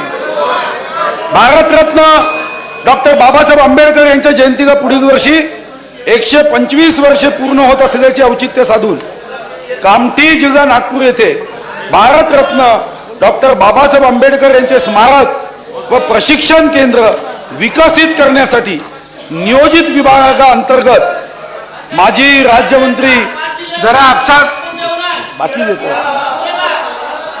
गोगावाने खाली बसा माजी राज्यमंत्री सुगेकाताई कुंभारे यांच्या सोसायटी मार्फत ड्रॅगन पॅलेस तयार करण्यात आलं होतं। त्याच्याच बाजूला डॉक्टर बाबासाहेब आंबेडकर कौशल्य विकास केंद्र बांधकामास 10 कोटी रुपये नियतव्यय चिन्हांकित करण्यात आलेला आहे।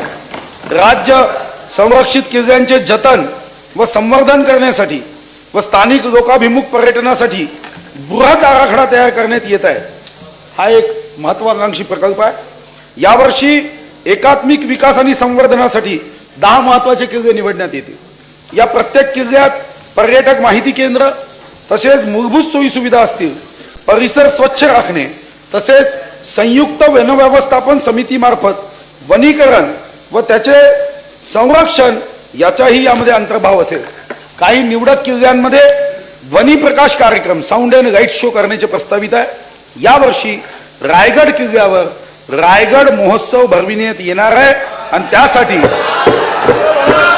50 कोटी रुपयाचा नियतव्यय हा चिन्हांकित केला आहे रायगड महोत्सव आणि इतर 10 किल्ल्यांच्यासाठी।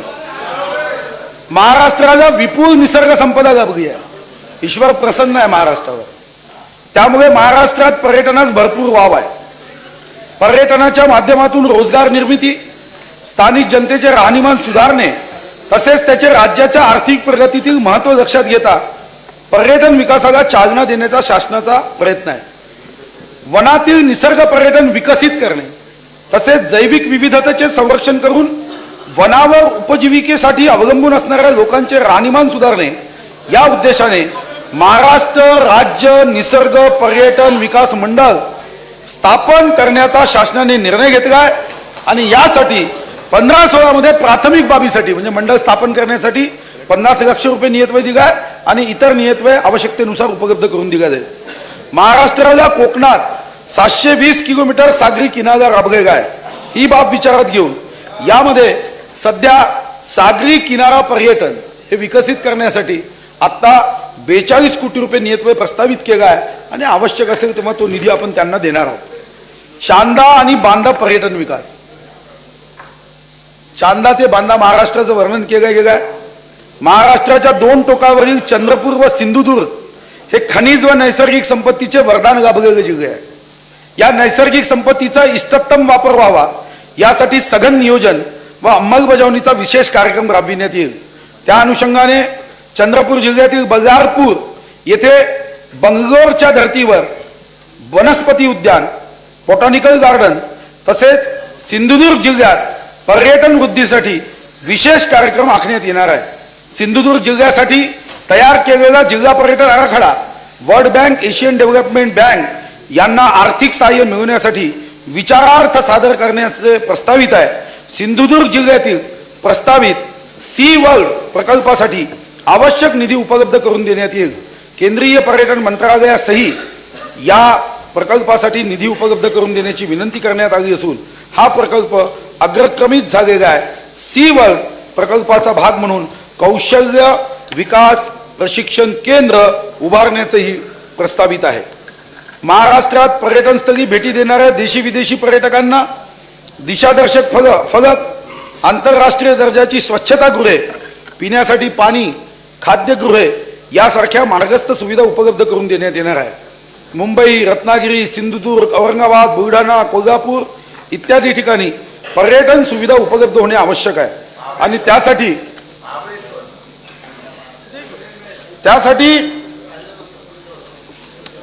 50 कोटी रुपये चिन्हांकित व सध्या 2 कोटी असे 52 कोटी 25 लाख रुपये या कामावर खर्च करण्याचा आम्ही निर्णय केला आहे। आणि आशिष शेलारजी, मुंबई आपण वायफाय जे आपण म्हणालात पर्यटन क्षेत्राला आपण मुंबईमध्ये वायफाय देण्याची योजना आपण करतोय, हे यामध्ये आपण चिन्हांकित केलं आहे। आपण मुंबईमध्ये काही ठिकाणी निश्चितपणे वायफाय फ्री ही योजना आपण आणणार आहोत।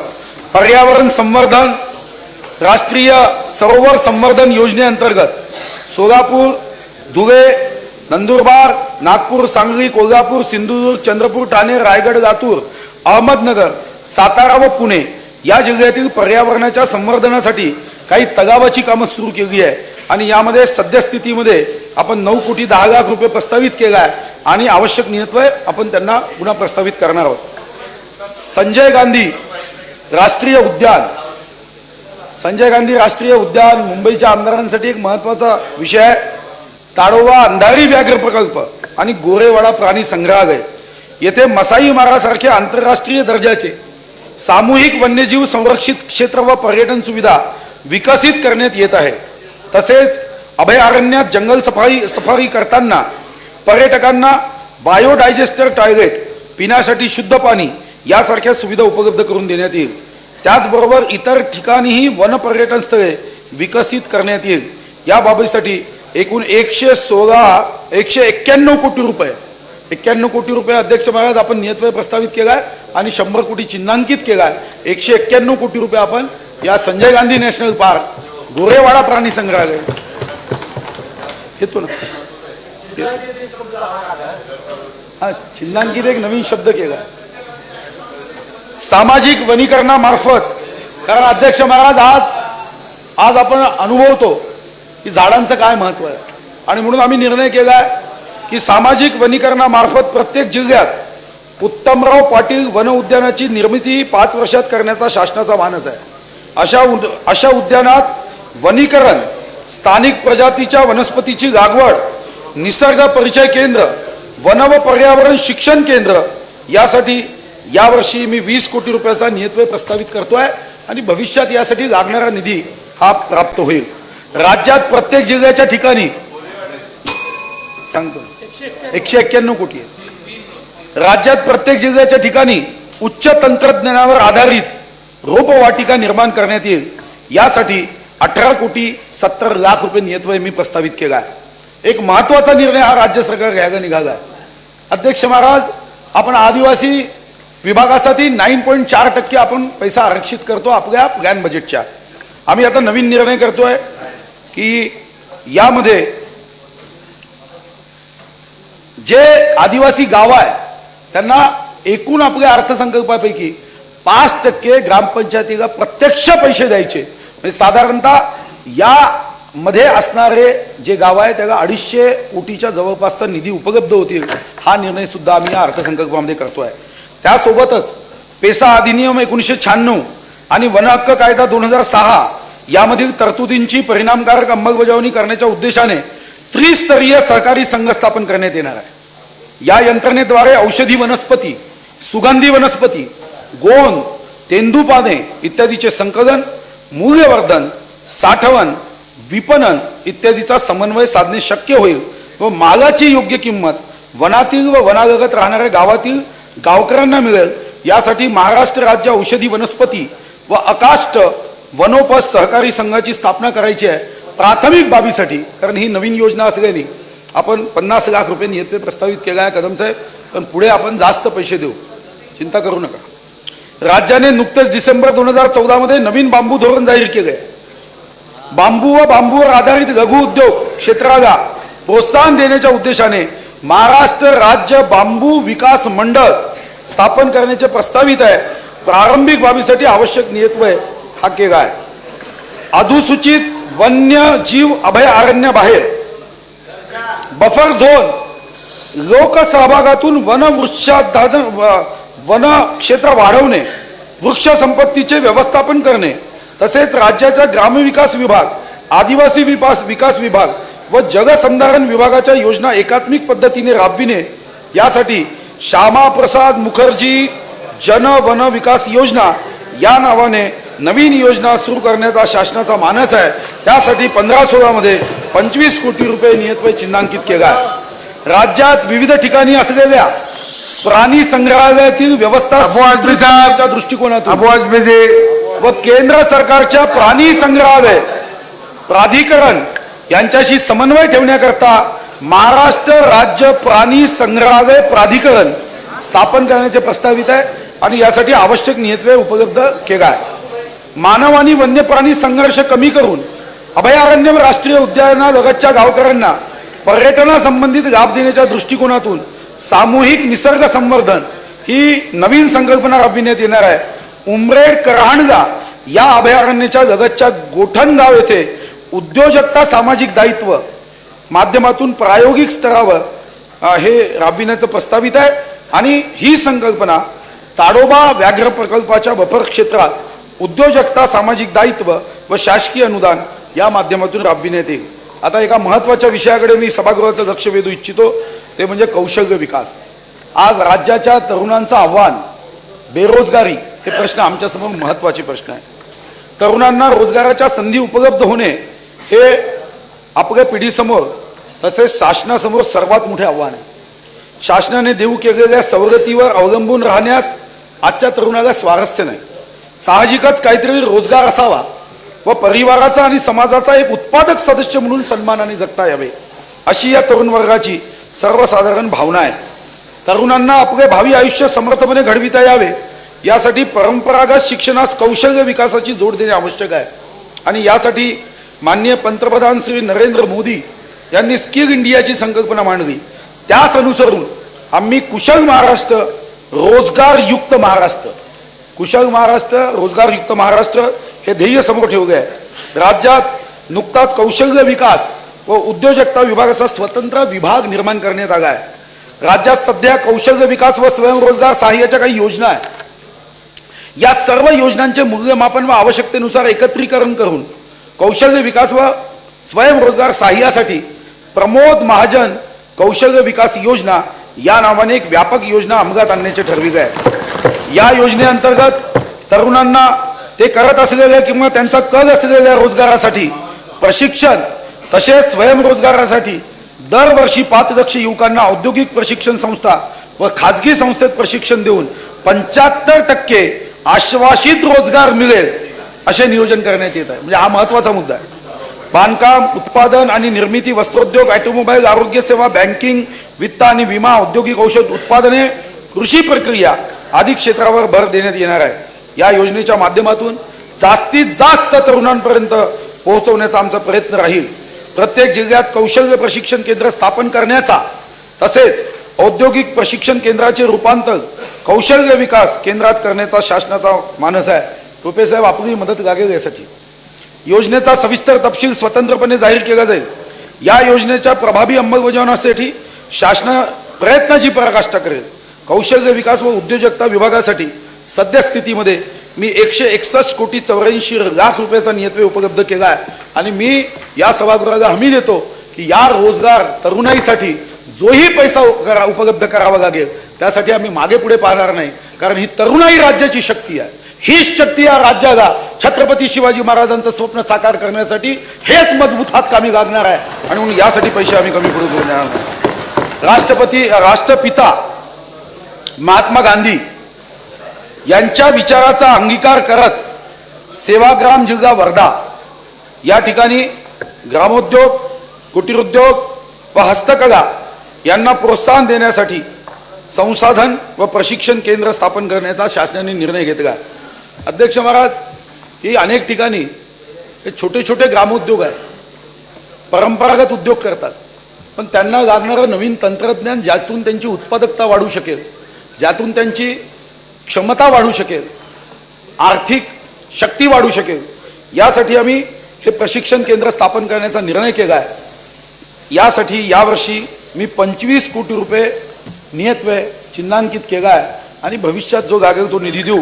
पण महात्मा गांधींचा जो विचार आहे तो विचार या माध्यमातून ग्राम विकासासाठी करण्याचा आमचा संकल्प आहे. राज्यात नवीन क्रीडा धोरणाची सन 2012 मध्ये घोषणा करण्यात आली. तथापि त्याची अंमलबजावणी फारशी झालेली नाही. सदर धोरणाची परिणामकारक अंमलबजावणी करण्यात येईल.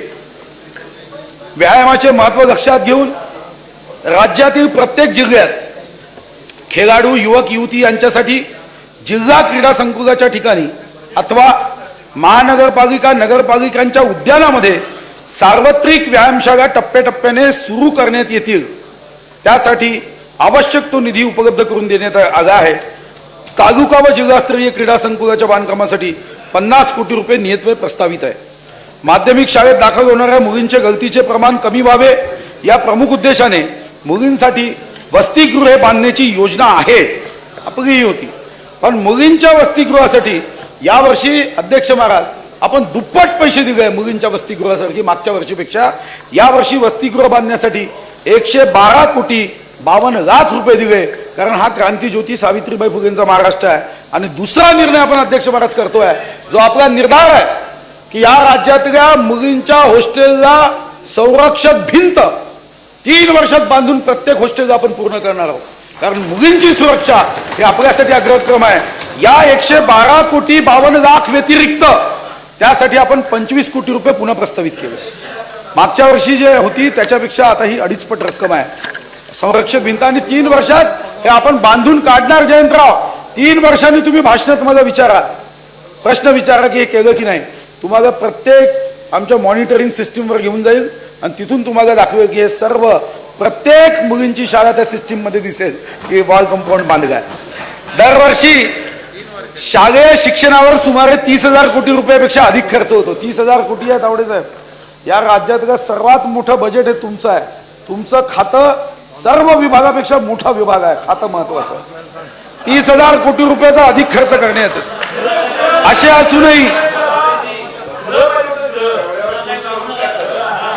असे असूनही शिक्षणाचा दर्जा हा चिंतेचा विषय आहे. दर्जेदार शिक्षणासाठी सर्व योजनांची प्रभावी अंमलबजावणी करण्यासाठी शासन कटिबद्ध आहे. आमचे तावडे साहेब फार मेहनत करतात. शिक्षणाचा दर्जा वाढविण्याकरता विद्यार्थ्यांची परीक्षा तसेच शिक्षकांचे मूल्यमापन यावर भर देण्यात येईल. याखेरीज सर्व शिक्षक व विद्यार्थी यांची बायोमेट्रिक पद्धतीने उपस्थितीची नोंद घेतली जाईल. हे करताना शिक्षणाच्या सार्वत्रिकरणाचा उद्देश साध्य करत शिक्षणापासून कोणीही वंचित राहणार नाही याची खबरदारी घेणे ही या शासनाची प्राथमिकता असणार आहे. बालकांचा मोफत व सक्तीच्या शिक्षणाचा अधिकार अधिनियम 2009ची अंमलबजावणी करण्यासाठी यावर्षी म्हणजे 15-16 मध्ये 1,690 कोटी 56 लाख रुपये इतका नियतव्यय प्रस्तावित केला. 1,690 कोटी 56 लाख. लक्ष असू द्या. कला शिक्षणाचा दर्जा व गुणवत्तेत वाढ व्हावी या दृष्टीने कला संचालनालयाच्या अधिपत्याखाली जे स्कूल ऑफ आर्ट मुंबई व इतर कला महाविद्यालयांचे आधुनिकीकरण व सक्षमीकरण करण्याचे नियोजित असून आता 10 कोटी पण भविष्यात लागणारा निधी उपलब्ध करण्याचा संकल्प आहे. आणि यासोबत हे आम्ही अजितदादा आणि पृथ्वीराज चव्हाणांकडून शिकलो की गमसम तरतूद कशी करायची. 15 वर्षात तोंड बंद होतो. एक महत्वाचा निर्णय आहे. औरंगाबाद क्षेत्राचे आमदार आहेत ना आपण, राज्यामध्ये school of planning and architecture ही आंतरराष्ट्रीय दर्जाची संस्था मराठवाड्यातील औरंगाबाद येथे स्थापन करण्यात येईल. त्याला निधी देऊ.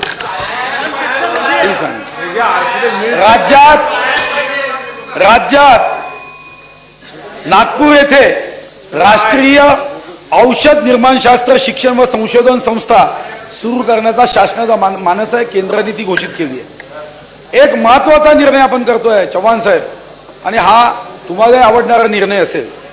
केंद्रीय नागरी सेवेमधील मराठी टक्का वाढविण्यासाठी केंद्रीय लोकसेवा आयोगाची पूर्व परीक्षा उत्तीर्ण होणाऱ्या महाराष्ट्रातील सर्व उमेदवारांना जे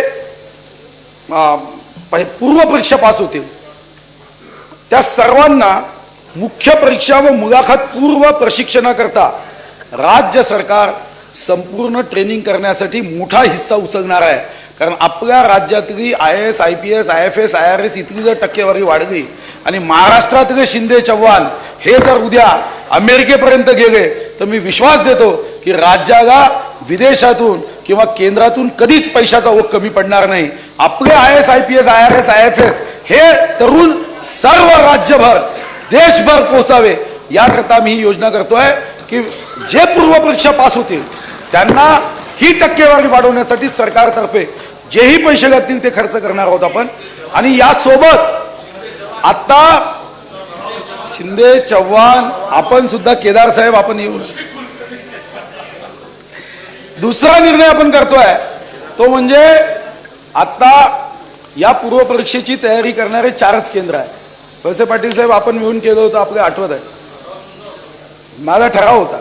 आता आपण निर्णय केला आहे प्रत्येक जिल्हा स्थानावर आपण या संदर्भामध्ये अभ्यासिका निर्माण करून संदर्भ ग्रंथासहित या राज्यातल्या सर्वांना कोणत्याही जाती धर्माचा विद्यार्थी असेल आपल्या शक्तीचा उपयोग गरिबी असल्याने पुस्तक विकत घेता येत नाही म्हणून करता येत नाही, तो अडचण आपण दूर करणार आहोत. आणि प्रत्येक जिल्हास्थानावर आपण या संदर्भामधली पूर्व प्रशिक्षण केंद्र, अभ्यासिका व संदर्भ ग्रंथासह प्रत्येक जिल्ह्यामध्ये आपण करण्याचा मानस आपला निघली आहे आणि 20 कोटी रुपये आपण त्यासाठी आत्ता राखले आणि पुढे आपण या संदर्भामध्ये पैसे खर्च करणार आहोत. नाही नंतर नाही पैसे ठेवले आहे, नंतर म्हणजे बजेटच्या बाहेर नाही आहे. नाही ठोक तरतूद केली आहे, चिन्हांकित. पुणे, औरंगाबाद, अकोला, अंबेजोगाई, जिल्हा बीड.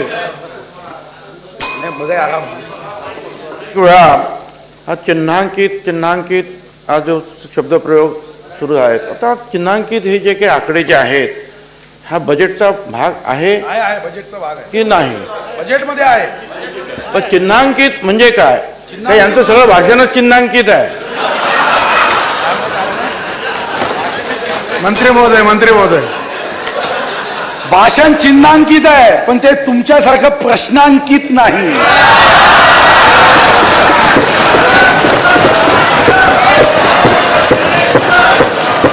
पुणे, औरंगाबाद, अकोला, अंबेजोगाई, जिल्हा बीड, सोलापूर, नांदेड, मिरज, जिल्हा सांगली, धुळे, यवतमाळ, लातूर, इंदिरा गांधी वैद्यकीय महाविद्यालय नागपूर, शासकीय वैद्यकीय महाविद्यालय नागपूर यांच्या पदव्युत्तर अभ्यासक्रमाचं श्रेणीवर्धन करण्याचा निर्णय केला आहे आणि त्यासाठी अतिरिक्त या अभ्यासक्रमाचं जे श्रेणीवर्धन करायचं आहे, अपग्रेडेशन करायचं आहे, त्याच्यासाठी 20 कोटी रुपये आपण ठेवले आहे. वैद्यकीय महाविद्यालयाच्या इमारतीचे बांधकाम यामध्ये बारामती, नंदुरबार, मुंबई, अलिबाग, सातारा, गोंदिया, चंद्रपूर यासाठी 35 अधिक 100 135 कोटी रुपये आपण सध्याचा ठेवला आहे. यामध्ये आपण PPP मॉडेल करता येते का मध्य प्रदेशच्या धर्तीवर याचा विचार करतोय, कारण या 6 महाविद्यालयाचं दायित्व खूप मोठं आहे आणि या संदर्भात सर्वांना विश्वासात घेऊन आपण याचे मॉडेल करणार आहोत. पण सुरुवात म्हणून आपण आता 135 कोटी रुपये याच्यावर यावर्षीसाठी ठेवले आहे. इंदिरा गांधी शासकीय वैद्यकीय महाविद्यालय नागपूर व परिसराच्या विकासाकरता बृहत आराखडा तयार करण्यात आला असून त्याच्या अंमलबजावणीच्या अनुषंगाने सुद्धा कार्यवाही करण्यात येत आहे. IGMC आहे सर. जे समूह रुग्णालय, पालकमंत्री आहे का देसाई सर? जे समूह रुग्णालय मुंबई येथे हाय राईज्ड सुपर स्पेशालिटी रुग्णालयाच्या इमारतीच्या बांधकामास मान्यता देण्यात आली आहे आणि या हायराईज समितीच्या परवानगी अभावी हा प्रकल्प अडकला होता. यामध्ये आता या प्रकल्पास गती प्राप्त होईल आणि जे समूह रुग्णालय मुंबई येथे 1000 अधिकच्या रुग्णखाटा या उपलब्ध होतील. 1000 जे हॉस्पिटल मुंबईचं हॉस्पिटल महत्वाचं आहे. 1000 रुग्णखाटा. राष्ट्रीय आरोग्य अभियानामध्ये राष्ट्रीय ग्रामीण आरोग्य अभियान, राष्ट्रीय नागरी आरोग्य अभियान यामध्ये दर्जेदार व गुणवत्तापूर्ण प्राथमिक सेवा उपलब्ध करून देणे, सांसर्गिक व असंसर्गिक आजाराचा प्रतिबंध व नियंत्रण करणे यासाठी 1996 कोटी 48 लाख रुपये 1996 कोटी 48 लाख रुपये नियतव्यय प्रस्तावित आहे. राजीव गांधी जीवनदायी आरोग्य योजनेसाठी 971 आजारासाठी 300 कोटी रुपयाचा नियतव्यय प्रस्तावित आहे. एक अजून महत्वाचा निर्णय घेतला आहे सरकारने. कमी वजनाच्या व आजारी नवजात अर्भकांच्या मृत्यूंचे प्रमाण कमी करण्याच्या दृष्टीने 70 नवजात शिशु रुग्णवाहिका उपलब्ध करण्याचा निर्णय केला आहे आणि नवजात शिशु रुग्णवाहिका 70 यावर्षी आम्ही घेतोय.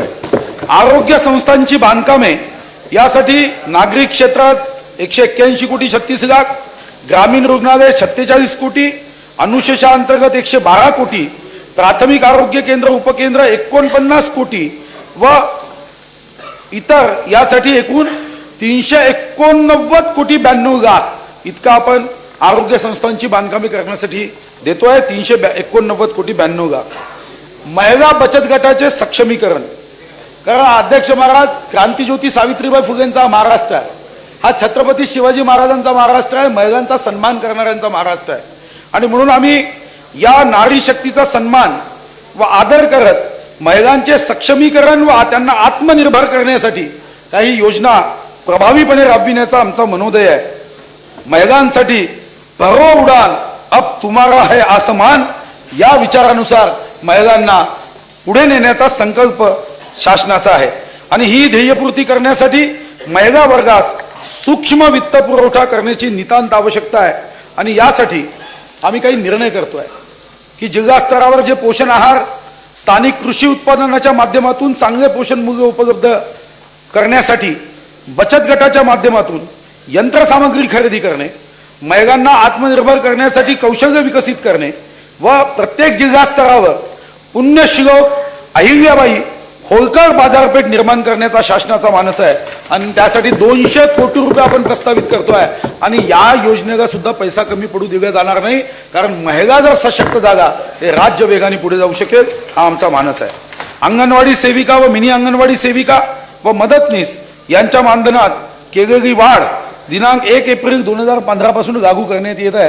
कारण मागे नुसतं GR निघाला होता, पैसे दिले नव्हते. आपण हे पैसे पंकजाताई देतोय. केंद्र सरकारच्या बेटी बचाओ बेटी पढाओ या योजनेच्या धर्तीवर माझी कन्या भाग्यश्री योजना आमच्या पंकजाताईंनी तयार केली आहे. या नावाने नवीन योजना राज्यात सुरू करण्यात येत आहे. यासाठी सन 2015-16 मध्ये 200 कोटी रुपयाचा नियतव्यय आपण ठेवलेला आहे, राखून ठेवला आहे. मौलाना आझाद अल्पसंख्याक विकास महामंडळाला बघा विचारलं होतं ना, मौलाना आझाद अल्पसंख्याक विकास महामंडळाला आपण भागभांडवली अंशदानापोटी गतवर्षी फक्त 35 कोटी रुपये दिले होते. आम्ही 150 कोटी रुपये देतो. 150 कोटी. आणि यामध्ये मुलींचा रोजगार, स्वयंरोजगार, रोजगारक्षम प्रशिक्षणासाठी आगे और अच्छा है. ओ भाई पटेल नीचे बैठो, पटेल नीचे बैठो, बाद में नहीं, पटेल नीचे बैठो, नहीं, अभी नहीं, पटेल आप नीचे बैठो, बाद में पूछो, बाद में, अभी नहीं, मंत्री महोदय, तुम्हें शुरू करा. आप गुस्सा मत करो, मैं आगे बताता हूँ, आप रुको तो, मैं आगे और कई योजना है. भाई साहब, आप आगे सुनेंगे ना तो आप भी कहोगे. आप आगे क्या कहोगे मैं बताता हूँ, बाद में शेर में बताता हूँ. मत करो. ये तो अपन 35 करोड़ थे, अपन ने 150 करोड़ किए. और हमारी मुस्लिम बहनों के लिए हम कई योजना इसमें प्रस्तावित कर रहे हैं इसमें. और मैं आपको आगे बताता हूँ, हमने जो मुस्लिम बहुल लोकसंख्या के गाव है, मुस्लिम बहुल लोकसंख्येची जी गावं आहे ना आपल्या राज्यामध्ये 440 गाव आहे की ज्याच्यामध्ये 50% जास्त मुस्लिम लोकसंख्या आहे राज्यात. या 440 गावांना सांगतो, तेही सांगतो, त्यांचं रक्षण आणि भविष्य हे दोन्हीही सुरक्षित आहे, चिंता करू नका. यामध्ये 440 गावं याचाही आपण एक स्पेशल प्रोजेक्ट करतोय. आणि त्यासाठी आता थोडे पैसे कमी आहे पण वाढून देणार. आता 25 कोटी त्याच्यासाठी ठेवले आहे. आणि यासोबत इसके बाद और बता रहा हूं, भिवंडी, मालेगांव, मीरज, इसके लिए भी हम एक विशेष योजना बना रहे हैं. विशेष योजना मालेगांव, भिवंडी, मीरज, क्योंकि हमारी नजर में हिंदू, मुस्लिम, सिख, ईसाई हम सब है भाई भाई. ये बीच में अड़चन लाती है कांग्रेस आई. अनुसूचित जाति उपयोजना,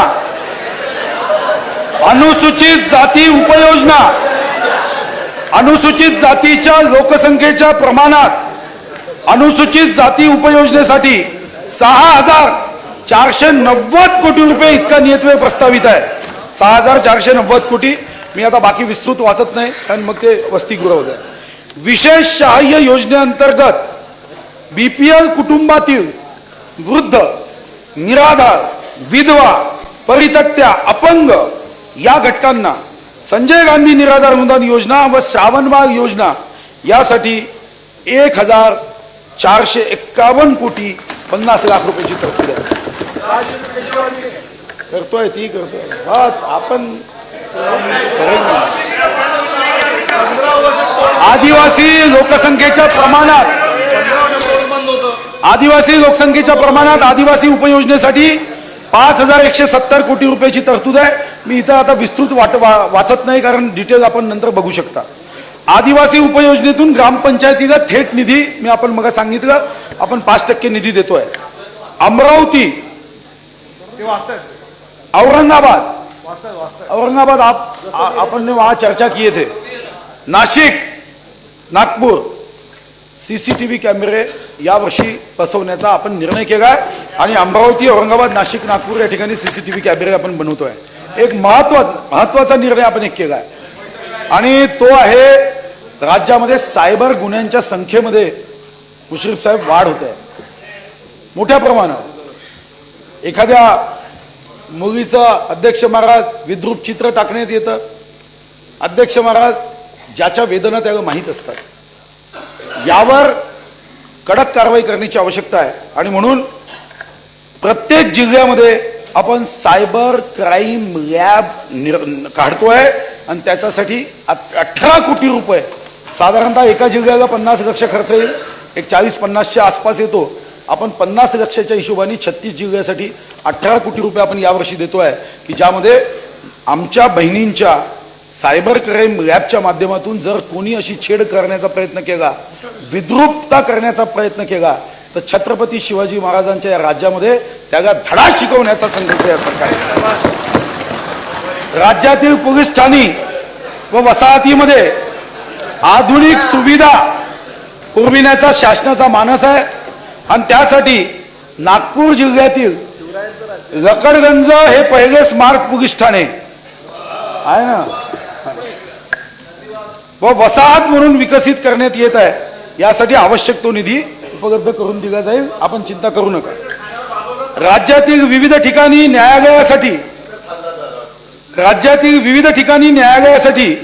न्यायालयीन इमारती बांधण्याची आवश्यकता आहे, कारण वेगाने निर्णय व्हावे, इमारती चांगल्या पाहिजे. यावर्षी आपण 413 कोटी 60 लाख रुपये आपण नियतव्यय प्रस्तावित केला. 413 कोटी 60 लक्ष वेगाने निर्णय करता यावे. डिजिटल महाराष्ट्र हा एक महत्वाचा आहे सरकारचा उपक्रम आहे. 21वे शतक हे तंत्रज्ञानाचे युग मानले जाते. तंत्रज्ञानाचा वापर केवळ सरकार, लोकप्रतिनिधी व सरकारी कार्यालयाच्या सोयीसाठी न करता जनतेच्या सोयीसाठी व रक्षणासाठी केला जावा. तसेच या तंत्रज्ञानाच्या माध्यमातून शासकीय माहिती सर्वसामान्य जनतेला सहजपणे उपलब्ध व्हावी, यासाठी डिजिटल महाराष्ट्र ही संकल्पना राबविण्याचा शासन संकल्प करीत आहे. यासाठी माहिती व तंत्रज्ञान विभागास 10 कोटी रुपये हा नियतव्यय प्रस्तावित असून आवश्यक तो निधी उपलब्ध करून दिला जाईल. लाभार्थ्यांना थेट वित्तीय सहाय्य, यामध्ये मी विस्तृत आता वाचत नाही, त्यामध्ये जनधन योजना, आधार क्रमांक किंवा मोबाईल या सिस्टीम मध्ये जोडता येईल काय याचा आम्ही अभ्यास केला आणि यामध्ये मग शिष्यवृत्त्या, शिक्षण शुल्क, प्रतिपूर्ती, बायोमेट्रिक करणे, जनधन, आधार आणि मोबाईल याचा उपयोग करून राज्याच्या सर्व योजना यावर योग्य पद्धतीने नियंत्रण करण्यासाठी आम्ही थेट वित्तीय सहाय्य हे जनधन, आधार आणि मोबाईल अशा जाम योजनेच्या माध्यमातून करतोय. सार्वजनिक वितरण व्यवस्थेमधला भ्रष्टाचार सर्वांसाठी चिंतेची बाब आहे आणि यासाठी राज्यात सर्व रेशन दुकान, सार्वजनिक वितरण व्यवस्था हे बायोमेट्रिक करण्याचा आपण निर्णय केला. 103 कोटी रुपये खर्च लागणार आहे. आता आपण 23 कोटी रुपये प्रस्तावित केले आहे आणि आवश्यकतेनुसार सर्व निधी त्यांना देण्याचा निर्णय केला. बापट साहेब तेजी से काम करो, चिंता मत करो. अभी आपला राज्य सांस्कृतिक आहे, सांस्कृतिक वारसा आहे आणि म्हणून या सरकारने निर्णय केला आहे की या राज्यामध्ये एकही जिल्हा नाट्यगृह विना राहता कामा नये. परभणीचे आमदार असतील, जेव्हा मी गेलो नाट्यगृह नाही म्हणून सांगितलं. अकोला गोवर्धन शर्मा जी, आप कहे हमारे यहाँ नाट्यगृह नहीं है, अब चिंता मत करो. 5 वर्ष का ये संकल्प है. इस वर्ष हम ये संकल्प की शुरुआत कर रहे हैं. एक भी जिला नाट्यगृह के बिना रहेगा नहीं. अभी ये 20 कोटी दे रहे, आप कहीं नाट्यगृह अकोला का शुरू कर देंगे. एक महत्वाचा पैसे देतोय एका वेळी सुरुवात ना काही जिल्ह्यांमध्ये आहे ना, नागपूरमध्ये आहे, चंद्रपूरमध्ये आहे, नाशिकमध्ये आहे.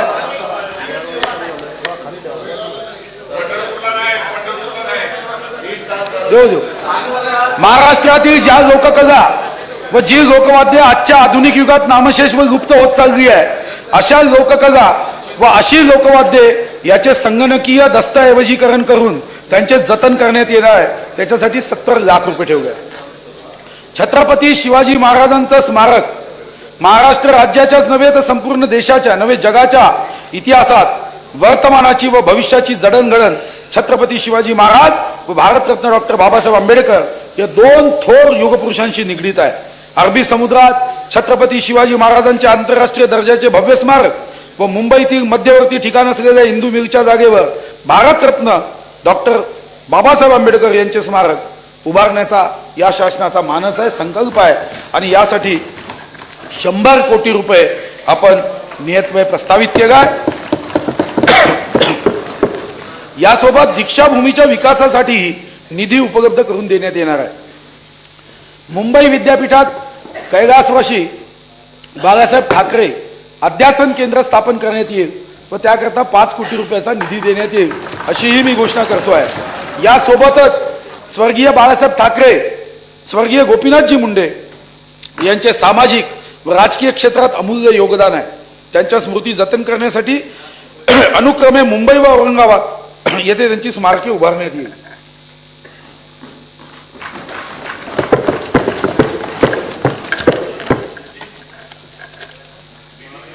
भारत भूमीला सांगितलं ना त्यांना जो लागेल त्याचं प्लॅन तयार व्हायचे ना काही नाही. हा चिन्हांकितही नाही, प्रश्नांकित नाही आहे, हा आदेशांकित आहे. काही चिंता करू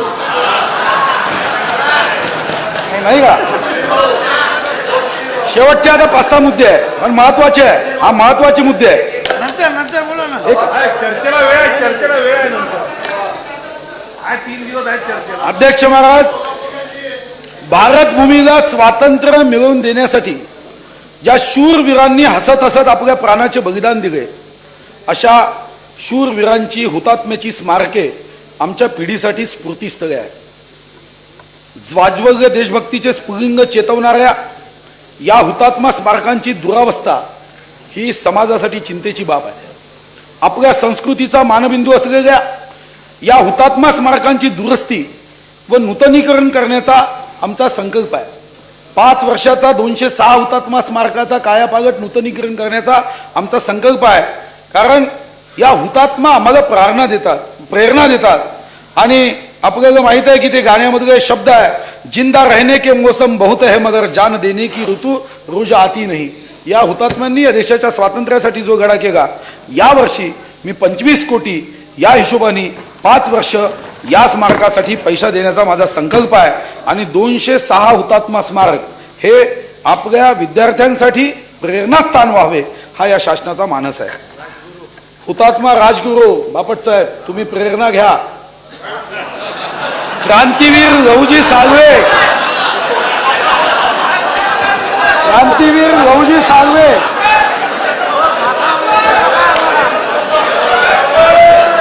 वीर बाबूराव पुगेश्वर शेडमाके या क्रांतीवीरांच्या स्मृतीचे जतन व्हावे, या क्रांतीवीरांच्या स्मृतीचे जतन व्हावे यासाठी त्यांच्या स्मारकाचे बांधकाम करण्याचा, तसेच संजय राठोडजी आप बहुत चिंता करते हो, चिंता जास्त करायची नाही.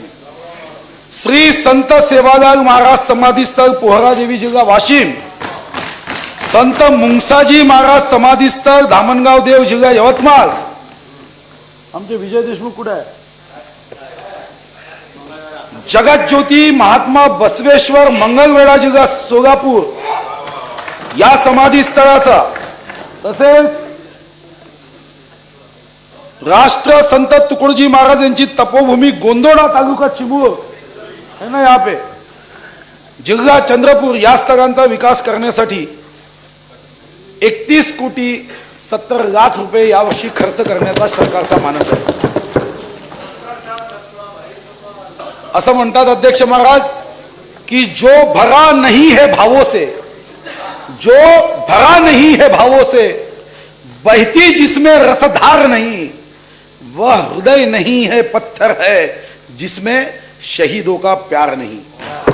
आणि म्हणून आम्ही निर्णय केलाय की देशासाठी आपल्या प्राणाची बाजी लावून घडणाऱ्या व प्रसंगी प्राणाची आहुती देणाऱ्या भारतीय सैन्य दलातील वीरांना परमवीर चक्र देऊन गौरविण्यात येते. अशा वीरांचे भव्य स्मारक मुंबईमध्ये उभारण्याचा शासनाचा मानस आहे. मंगल प्रभात जी कहाँ है भाई? परमवीर का हम एक अच्छा स्मारक बनाना चाहते हैं.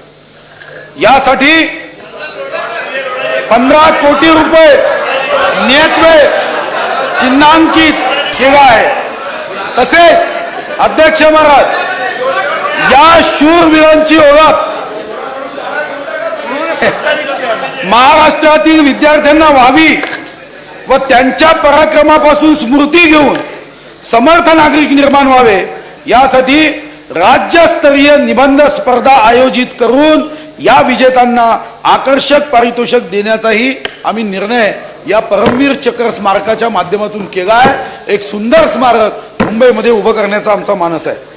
956 दुर्मिळ ग्रंथाचे डिजिटायझेशन तसेच तंजावर विद्यापीठात उपलब्ध असलेले मोडी लिपीतील ऐतिहासिक दस्तऐवज देवनागरी लिपीत रूपांतरित करणे इत्यादी उपक्रम शासनाने हाती घेतले आहे आणि त्यासाठी 14,71,00,000. एशियाटिक ग्रंथालयाचं डिजिटायझेशन करण्यासाठी 5 कोटी नियतवे आता चिन्हांकित केला आहे. एक महत्वाचा निर्णय आम्ही करतोय तो राज्यामध्ये आता सध्या आपल्याकडे 449 कायदे, आपलं अधिवेशन सुरू व्हायच्या अगोदर राज्यामध्ये 449 कायदे होते. 41,479 GR आणि अंदाजे 1256 योजना या राज्यात आहे.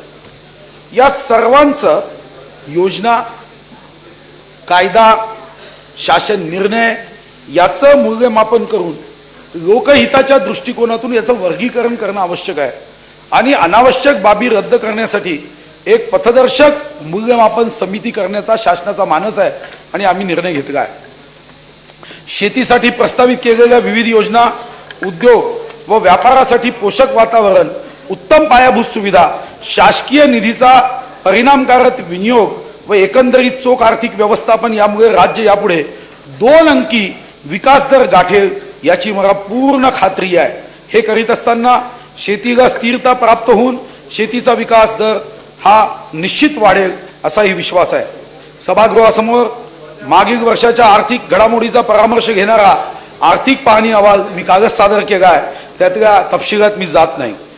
पूर्वानुमानुसार 2004-05च्या स्थिर किमतीवर आधारित राज्याचे स्थूल राज्य उत्पन्न 14-15 मध्ये मागील वर्षाच्या तुलनेत 5 हे झालं ना. गहू वस्तात मी घेतलं, तुमचं लक्ष नव्हतं. नाही गहूजी वस्तादचं घेतलं. नाही ते आहे, पुस्तकात आहे, वाचा. गहूजी वस्ताद आहे. पूर्वानुमानुसार 5.60% वाढणे अपेक्षित असून मागील वर्षात ते 7.3% वाढले. यावर्षी केंद्रीय सांख्यिकी कार्यालय, भारत सरकार यांनी पायाभूत वर्ष 11-12 निश्चित केलं. 11-12 निश्चित केलं. नवीन मागिकेनुसार या वाढीच्या दरात बदल अपेक्षित आहे. प्रचलित किमतीनुसार 2013-14 मध्ये महाराष्ट्राचे अंदाजित दरडोई राज्य उत्पन्न 1,17,091 रुपये इतके आहे. 1,17,091 कोटी रुपये इतके आहे. तर अंदाजित दरडोई राष्ट्रीय उत्पन्न 80,388, मी तिथं कोटी शब्द चुकला आहे, 1,17,091 रुपये दरडोई उत्पन्न. 1-2 मिनिटं. अखिल भारतीय घाऊक किमतीच्या निर्देशांकानुसार आधारित चरणवाढीचा दर एप्रिल 14 ते फेब्रुवारी 15च्या कालावधी करता 5.98% होता आणि तो तुलनेत 2.5% एवढा वाचला. बाकी माहिती आपल्याला वाचता येईल. फक्त मी शेवटी एवढंच सांगतो की 2015-16चा अर्थसंकल्प सादर करण्याच्या शेवटच्या टप्प्यात बोलू नका.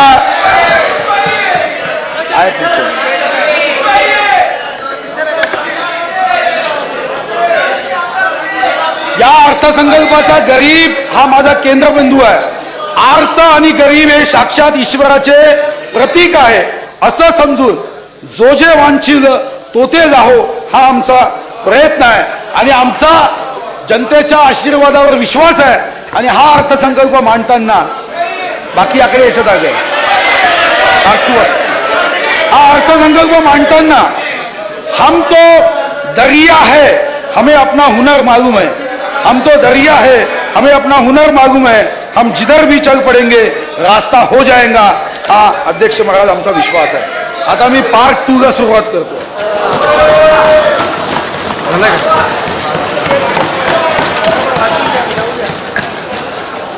मी आता अर्थसंकल्पाचा भाग 2 सभागृहासमोर सादर करीत आहे.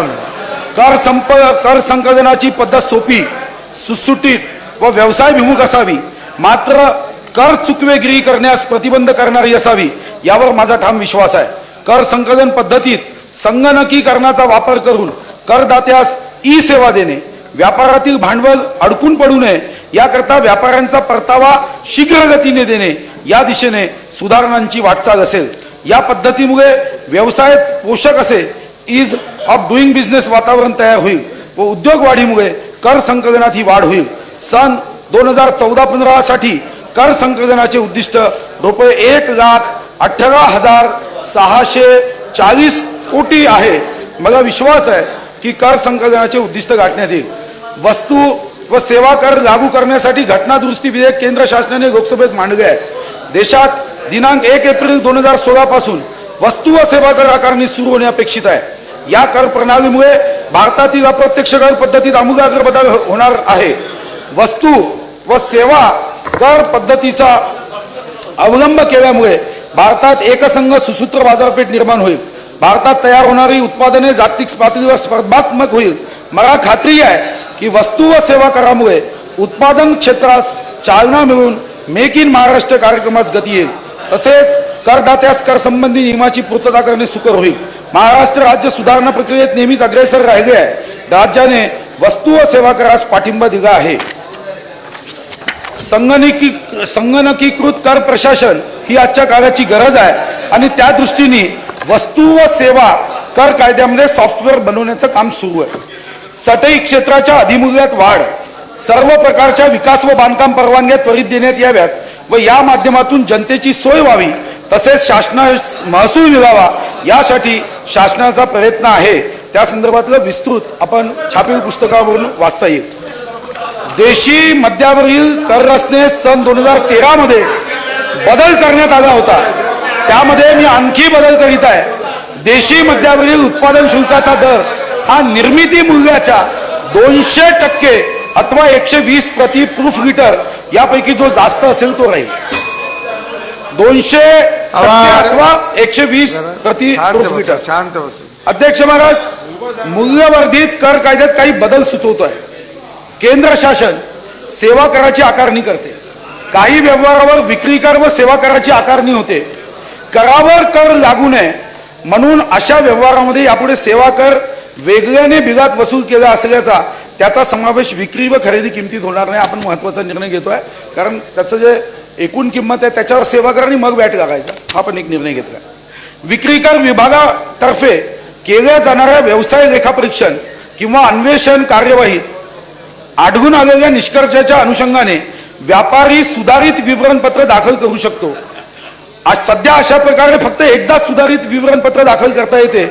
ही अट शिथिल करण्यात येत असून यापुढे लेखापरीक्षण अथवा अन्वेषणादरम्यान आढळून आलेल्या निष्कर्षानुसार व्यापारी एकापेक्षा जास्त सुधारित विवरणपत्र दाखल करू शकेल. हा दुसरा निर्णय केला. विवरणपत्र उशिरा दाखल केल्यास जे विलंब शुल्क लागू होते ते आता 2000 ऐवजी आपण 1000 रुपये करतोय.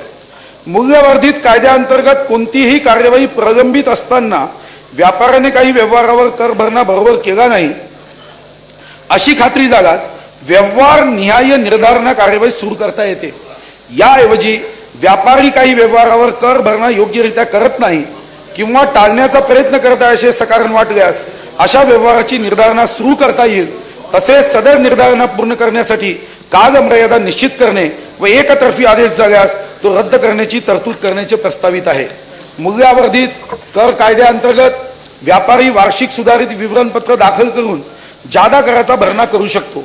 अशा वेळी अतिरिक्त करावर व्याजाची परिगणना सध्याच्या पद्धतीने न करता ज्या वर्षाचे सुधारित विवरणपत्र आहे त्या वर्षातील 1 ऑक्टोबर पासून करावी असे प्रस्तावित करीत आहे। विशिष्ट प्रकरणात सुधारित विवरणपत्राचा कालावधी वर्षापेक्षा कमी असल्यास अशा प्रकरणात व्याज केव्हापासून लागेल याबाबतही सुधारणा करण्यात येईल। अपीलावर व पुनर्विलोकनावर निर्णय घेत असताना त्या निर्णयाचा परिणाम जर दुसऱ्या कायद्यातील करदायित्वावर होत असेल तर त्या कायद्याखालील संबंधित प्राधिकाऱ्यासमोर नसेल तर त्याला या कायद्यातील तरतुदीनुसार निर्णय घेता यावा यासाठी सध्याच्या तरतुदीमध्ये काही तांत्रिक सुधारणा प्रस्तावित आहे। कंपन्याचे एकत्रीकरण किंवा विभक्तीकरणास उच्च न्यायालय मान्यता देते। उच्च न्यायालयाने मान्यता दिल्यानंतर संबंधित कंपनीस कंपनी निबंधकाकडे त्यासंबंधी अर्ज करावा लागतो। कंपनी निबंधकाने एकत्रीकरण अथवा विभक्तीकरणाची नोंद घेतल्याच्या दिनांकापासून 30 दिवसाच्या आत नवीन नोंदणी दाखल्यासाठी अर्ज करता येतो। सध्याचा नोंदणी दाखला रद्द करण्याच्या या विषयाच्या तरतुदीमध्ये बदल करण्याची मी प्रस्तावित करतो। अध्यक्ष महाराज, मी आता काही माझे कर विषयक प्रस्ताव सभागृहासमोर सादर करीत आहे। राज्याचा वाजवी महसूल संरक्षित व्हावा या उद्देशाने काही वस्तूवर सध्या प्रवेश कराची आकारणी केली जाते।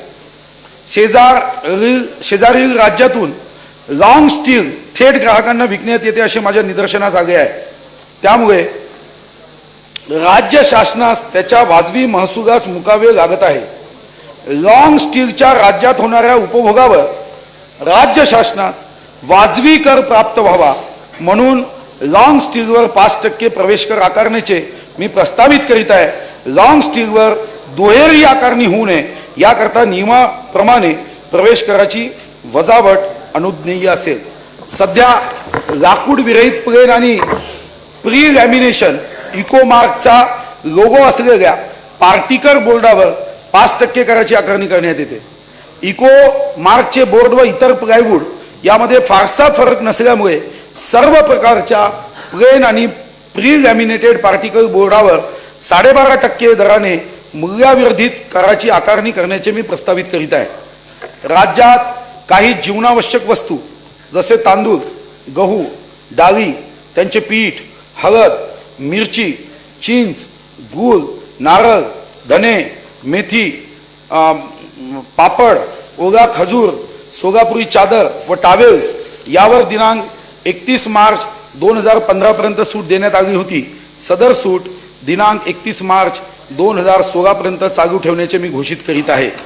त्यासोबतच बेदाणे, आमचे स्वर्गीय RR पाटील त्यासाठी खूप संघर्ष करायचे। बेदाणे व मनुकावरील कर सवलत देखील दिनांक 31 मार्च 2016 पर्यंत सुरू राहील। चहावरील सवलतीचा 5% कराचा दरही दिनांक 31 मार्च 2016 पर्यंत चालू राहील। एक महत्वाचा निर्णय मी घेतोय। सध्या मासिक रुपये 7,500 पेक्षा जास्त वेतन असणाऱ्या सर्वांनाच व्यवसाय कर भरावा लागतो। मी महिलांसाठी व्यवसाय कर आकारणीची वेतन मर्यादा वाढवून रुपये 10,000 करीत आहे। रुपये 10,000 पर्यंत मासिक वेतन व उत्पन्न असणाऱ्या महिलांना यापुढे व्यवसाय कर लागणार नाही। याचा फायदा 1,50,000 नोकरदार व कर्मचारी महिलांना होईल। मी महिलांच्या पर सांगली नाही ना पंकजाताई आज, बरं झालं आता नवीन घ्या। मी महिलांच्या पर्सेस व हँडबॅग्सवरील मूल्यवर्धित कराचा दर 12.5% 5%वर आणतो। कर्करोगावरील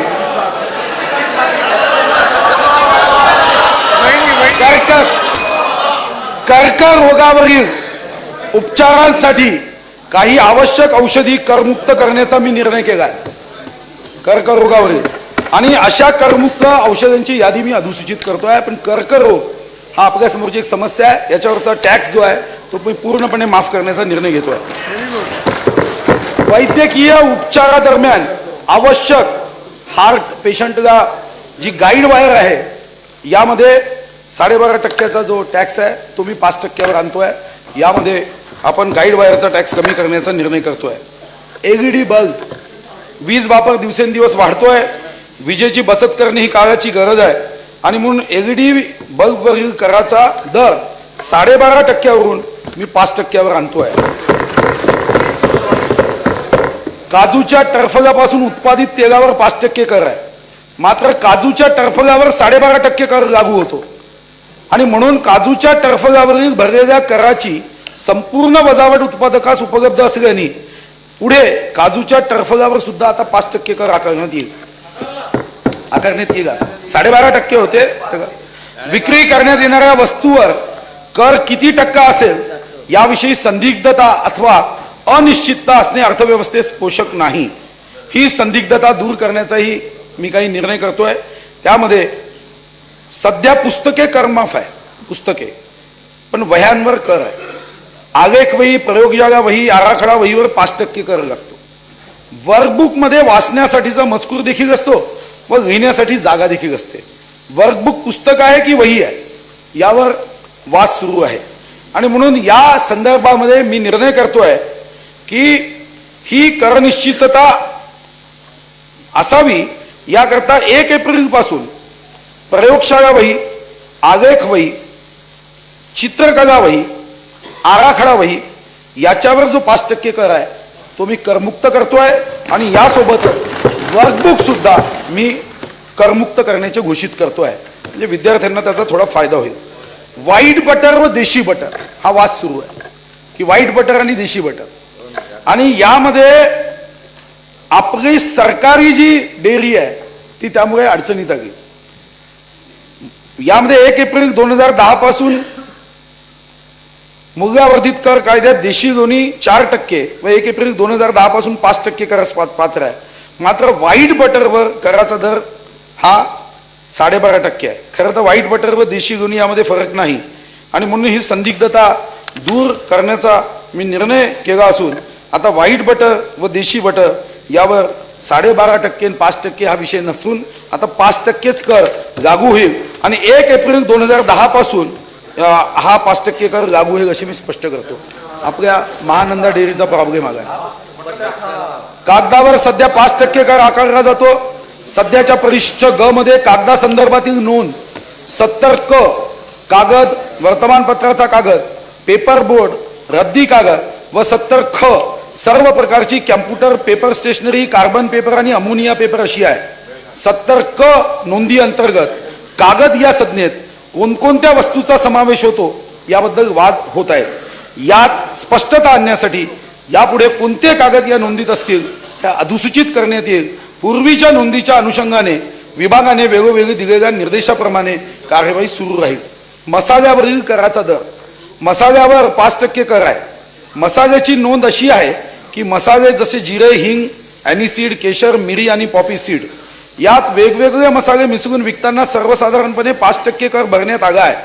अशा तयार मसाल्यांना या नोंदीखाली कर लागेल किंवा नाही याबद्दल संदिग्धता आहे.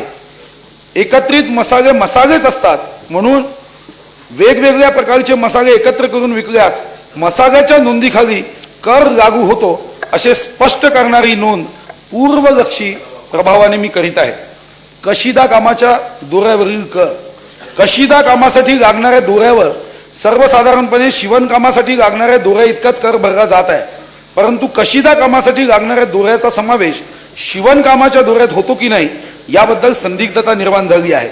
कशिदा कामासाठी लागणाऱ्या दोऱ्यावरील कराचा दर शिवणकामासाठी लागणाऱ्या दोऱ्या इतकाच राहील असे पूर्वलक्षी प्रभावाने स्पष्ट करण्यात येईल.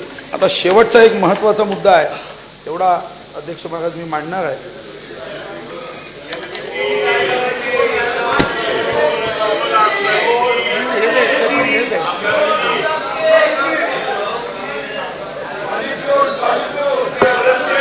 आता महत्वाचा हा निर्णय आहे. अध्यक्ष महोदय, स्थानिक संस्था कर रद्द करणे ही राज्य शासनाची भूमिका आहे. हा कर रद्द केल्यास मुंबई व्यतिरिक्त महानगरपालिकांना नुकसान भरपाई पोटी 6,875 कोटी इतकी रक्कम द्यावी लागणार आहे. ही नुकसान भरपाई मूल्यवर्धित कर कायद्याअंतर्गत कराचे दर वाढवून करण्याचे ठरविण्यात आले आहे. वाढीव मूल्यवर्धित कराचा दर ऐकून घ्या ना, संपूर्ण राज्यात लागू होईल. त्यामुळे सध्या स्थानिक संस्था कर लागू नसलेल्या क्षेत्रासही वाढीव कर संकलनाचा हिस्सा द्यावा लागेल. याचा विचार करून नुकसान भरपाई देण्यासाठी याचा विचार केला. नुकसान भरपाई देण्यासाठी किती कर वाढविणे आवश्यक आहे, रेव्हेन्यू न्यूट्रल रेट याबद्दल शिफारस करण्यात आली आहे. मुंबईतून क्रूड ऑइलवर लावण्यात येणाऱ्या जकातीपोटी मोठी रक्कम मुंबई महानगरपालिकेला प्राप्त होते. ही रक्कम स्टेट स्पेसिफिक ड्युटीच्या माध्यमातून तेल कंपन्या संपूर्ण राज्यातील जनतेकडून वसूल करतात. याबाबत सुद्धा विचार होणे गरजेचे आहे. वाढीव कर दरामुळे प्राप्त होणाऱ्या महसुलापैकी आवश्यक निधी महानगरपालिकांना अभिहस्तांकित केला जाईल व आवश्यकतेनुसार इतर क्षेत्रात द्यावयाच्या अनुदानासाठी मागणी केली जाईल. अध्यक्ष महाराज, याचा अतिशय सूक्ष्म अभ्यास करणे आवश्यक आहे. पण तरीही समाजाची जनभावना लक्षात घेऊन मूल्यवर्धित कराच्या वाढीव करदराबाबत व्यापक विचार विमर्श होणे आवश्यक असल्याने 1 ऑगस्ट 2015 पासून एलबीटी म्हणजे स्थानिक संस्था कर रद्द करण्याचं मी घोषित करतोय. 1 ऑगस्ट 2015 पासून आता राज्यामध्ये एलबीटी राहणार नाही.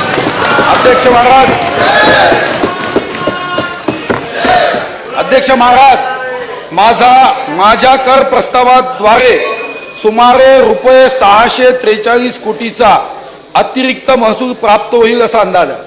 सदर वाढ ही सन 2015-16च्या अर्थसंकल्पीय अंदाजात अंतर्भूत केली आहे. या प्रस्तावांना सन्माननीय सदस्यांचा पाठिंबा मिळेल असा माझा विश्वास आहे. तेही सांगतो. सैनिक आहे मी शिवछत्रपतीचा, या वाटेवर थकणार नाही. परंपराच आहे आमची, मोडेन पण वाकणार नाही. वर्तमान सुधारल्याशिवाय भविष्यकाळ बदलणार नाही. शिवशंभूचा वंश आहे, सत्तेच्या मोहात आम्ही पडणार नाही. उठ गरीबा जागा हो, विकासाचा धागा हो, हा विषमता मुक्तीचा पहिला अर्थसंकल्प मी तुमच्या समोर मांडतो. जशी नजर असेल तसा अर्थसंकल्प तुम्हाला दिसेल. धन्यवाद. जय भवानी, जय जिजाऊ, जय शिवराय, जय भीम.